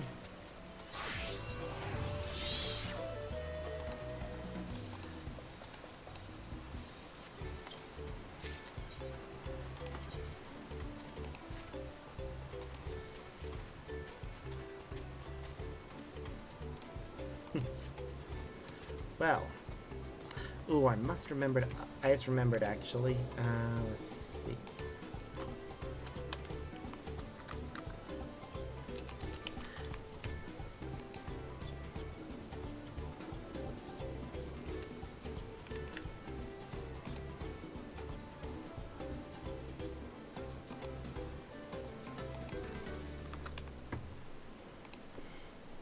There we go. Just making sure I've updated my gear log and added Viper to it. Actually, I also need to add Pictomancer in. Let's see, I need to expand, widen that so that it says the full word. Let's see, widen that one a little bit to even it out, and then widen a little bit more. A little more. Widen that one so that's a similar size. Similar size, and similar size. That's close enough. I can adjust it later myself to make it perfect. But the important part. Pictomancer.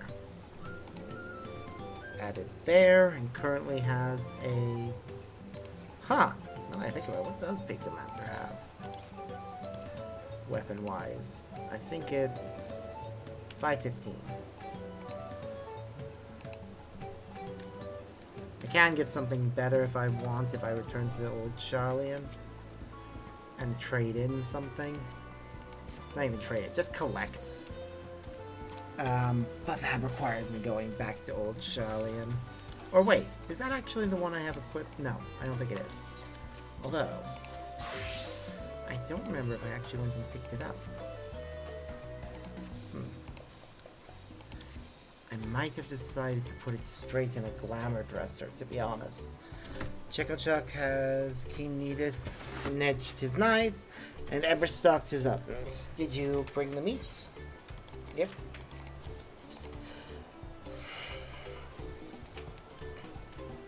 Yes, this will do nice-wise. Now the big task begins. Cooking it many ways. Everyone who passes through many fires might be belly gladdened. Did you know that Chekochuk's humble stay place is named after the dinner flames of all the different people who rest here on their long walks? It is for cook mobbies like him to attend to everyone's tongue feels. What his lips Haki to a Tanawata might be fast spat by a Shatona, but the leg flesh of a bird of Ligaka, whether simply coal roasted or dusted with seed powder and oil boiled golden, is tasty rated by all. The fish of Widowmaker is more scratchy meat. It has a certain stinkworthiness that most save we marvel and shun, but bubble brewed with hilly heaps of chilies and makes for a Mamelja delicacy. Our tongue claps. Must prepare a banquet for hungry tummy guests. Oops, I forgot to. I was playing as the wrong class. The one that I was going to assigning the XP to is this one.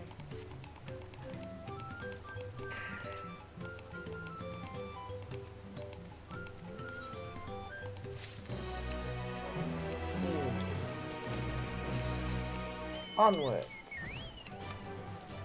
Oh wait, the long walk. So we'll teleport to Earthenshire to save ourselves a little bit of time, and then fly the rest of the way.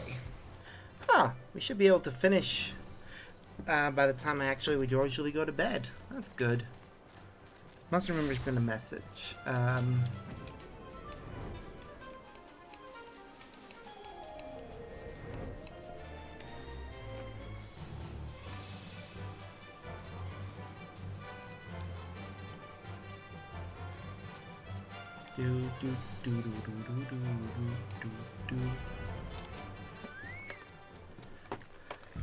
I couldn't leave without letting Roderick know what happened, so I stopped in Earthenshire to say a few words before moving in.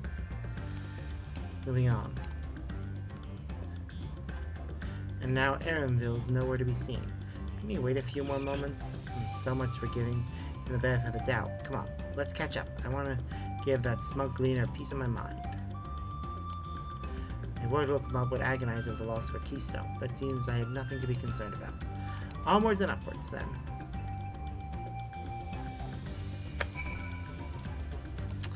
Yeah. Onwards and upwards. We're going to a whole new area. Although, it's the southern part of an area we've already visited, actually. To reduce congestion, the area you're about to enter has been divided into multiple identical instances. Select a destination. I shall select the one that has the least amount of congestion. Or least number of people in it, rather.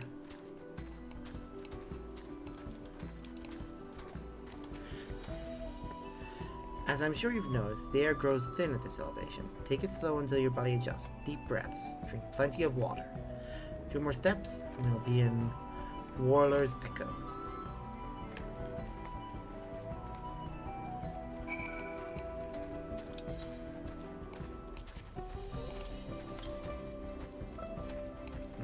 Far to the northwest.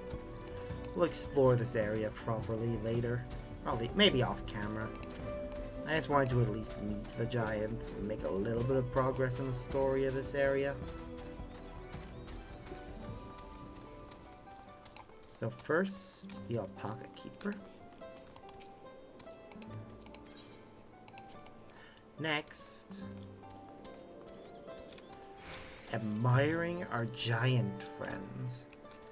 Jeez, they weren't kidding when they said giant. We are in line with his crotch, and I don't like that. If they at least had cute faces, I might be inclined, but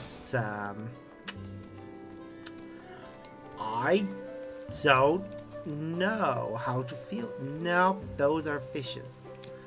Those are fish. I am not into fish.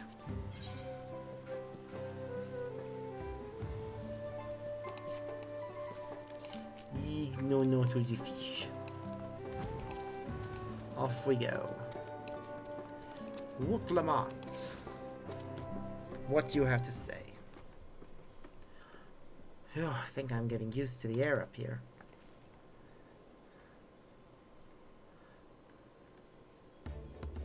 So this is the place from the Lay of Proof, where Papa met with the Yaku.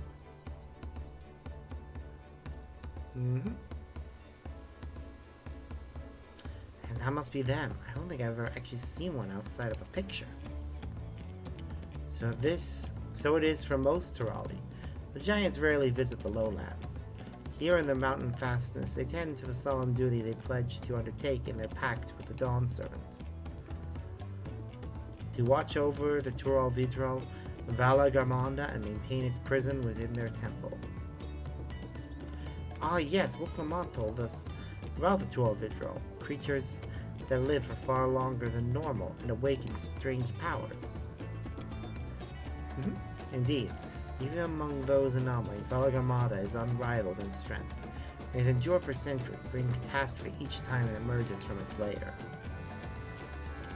As you learned in the Lay of Ice, it was Gulul Jalja who had last managed to imprison the beast, and it has lain dormant in the temple ever since. It said the building still bears a gaping hole in its ceiling from when Valagarmonda was lured inside by Gulul Jalja's final ploy. I'd like to see the strongest of all Tural Vildrol. I wonder what it was like to fight it. Warlord's Echo was where both the Lay of Proof and the Lay of Ice took place. Does this still suggest we'll be facing 2 feats this time? That's a question we can ask the Elector once we find him. But maybe we should flesh out Bakul Jaja first so I can beat my keystone out of him. Identifying a Dawntrail as Elector should be our priority. I suppose we do still have 4 keystones to earn. No matter what we do, the contest will pit us against him sooner or later. Alright, let's seek out the Elector. I suggest we pay a visit to the Garriors of the Gracious, or so their temple is called. The Moblins told me that High Luminary Gorfalur is to be found there. If we are to ask someone for information, that he seems a wise choice.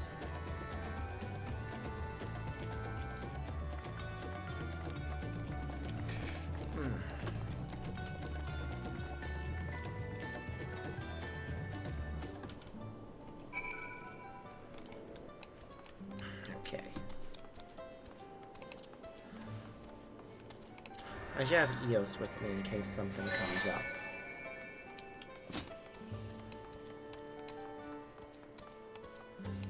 That requires combat. Did I remember to sync with that? Just making sure I definitely did.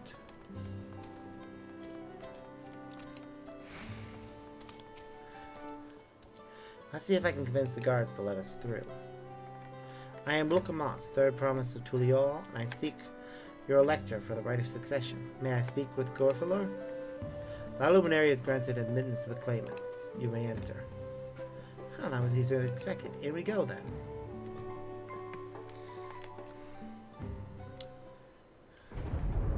I wonder if any of the others will be here. Kona may have just arrived, but I imagine Zoralja is way ahead of us right now. And so is Bakulja. God, is that? Hi, Valagarmonda. Damn. Frozen in a block of ice.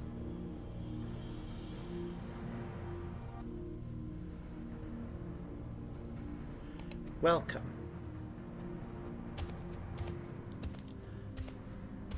High Luminary Gorfalur? Could do something to make them stand out. No, they're not the one. He is not here at present. I am Luminary Zormawar. This is a sky ruin, Valagarmonda. It is, to all Vidrol whose name has evoked terror since time immemorial. Even my people, once conquerors of all beneath the sun, were as brittle leaves before Valagarmonda's tempestuous power. When the sky ruin descended upon Orkupacha 8 decades ago, the casualties were staggering. Had Gulul Jalja and his companions not intervened, we would have been slaughtered to the last.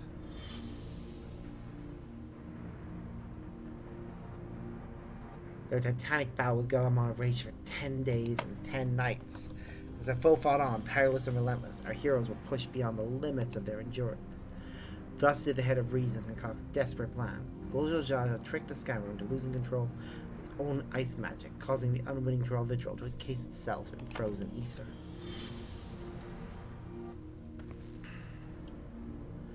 It's been like this ever since. Nice work, Papa. But what happens if the ice ever melts? That same question looms large in our minds, for the magic sustaining his prison grow weaker with each passing year. Valagarmonda commands power of fire and lightning and ice. Some believe that the violence of the recent storm was a result of those energies slipping free. That raging tempest from Valagarmonda?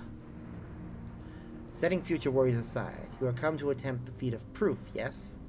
The High Luminary, chosen Elector of the Dawn Servant, has left me with instructions for all aspiring claimants. You are to scour our forbidding mountain and find the waiting Gurfalor. That is to be your challenge. Ah, so search itself is the feat. You've already spoken to my brothers, I take it. I have. Their expeditions are underway.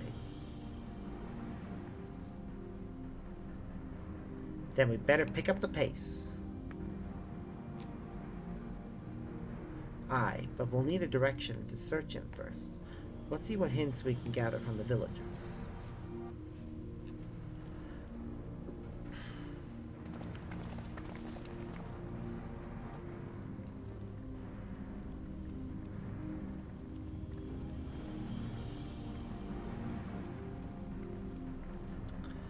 Ooh, that thing is scary.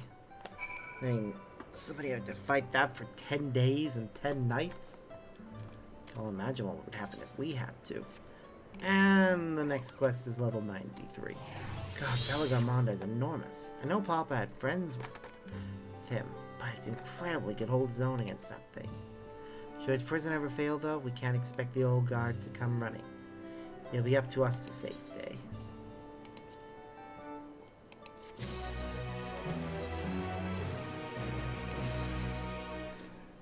As we've just been informed, the Be of Proof requires us to seek the High Luminary Gurfalor somewhere upon these mountains. Wherever, if earlier feats are any indication, we must assume the challenge precludes the Yaku from answering our questions in a straightforward manner. Thus, I would ask that you pay close attention while attempting to define Gurfalor's whereabouts.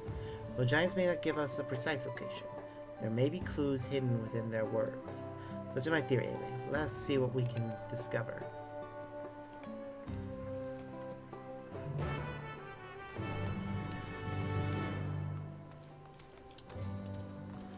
We're into quests that are level 93, so we can expect to unlock the next duty or trial soon. Luminary? No, I've not seen him today. Now, let me ask you a question. That's okay about the temple earlier. Was that really the third promise? Seems rather unimposing. How is she meant to succeed the mighty Gulu Jaja? Oof. People really have their doubts about her.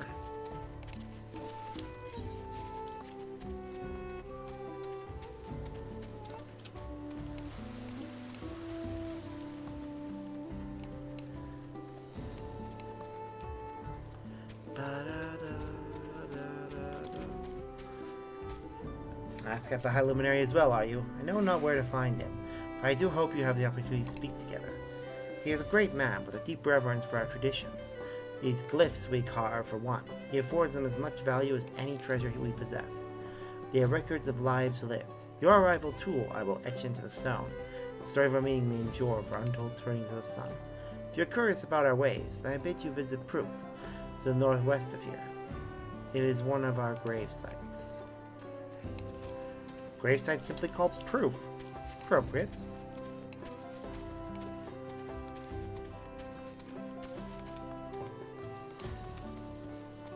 That's a good clue. The High Luminary is obviously a religious figure, so him visiting a gravesite would certainly be appropriate. Atuliolan? No, you are from further away than that, I think. As for the High Luminary, I can only guess where he might be. He is warder of the Sky Ruin, but also keeper of the sepulchres, and his duties often take him outside the village. Yep, definitely sounds like we should start looking at the grave site.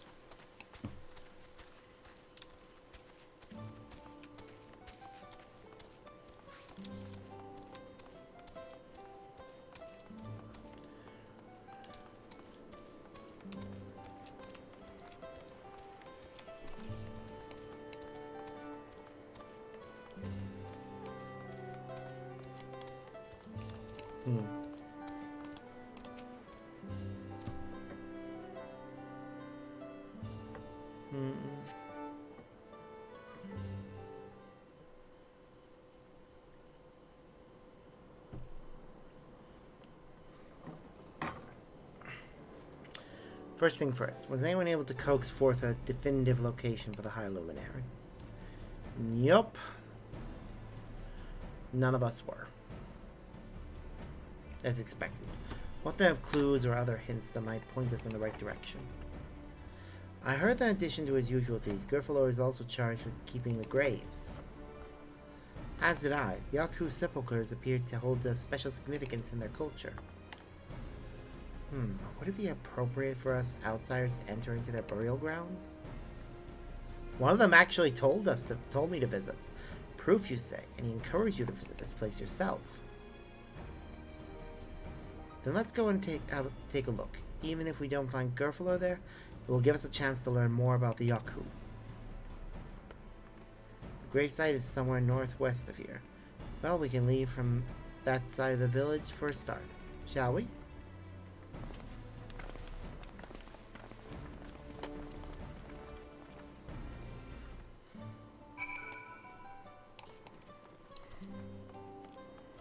Okay, I only wanted to go as far as getting to the village. I don't want to actually go any further than that right now, purely because of the fact that I do need to go to bed. But we should be back early in the morning, as I'm expecting somebody out for something. Though we may not... Actually, no, we shouldn't stream, because if he arrives at the start of that, the power is going to go out. So...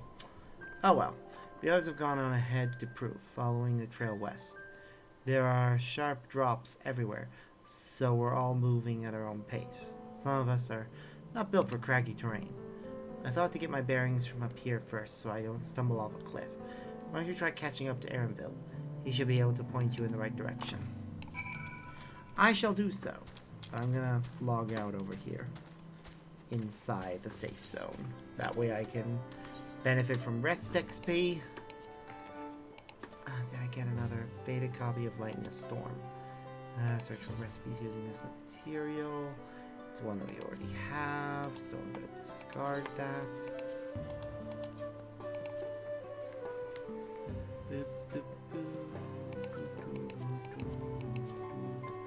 Should eat some food the next time we start something. Anyways, yep, this is where we're going to stop for right now.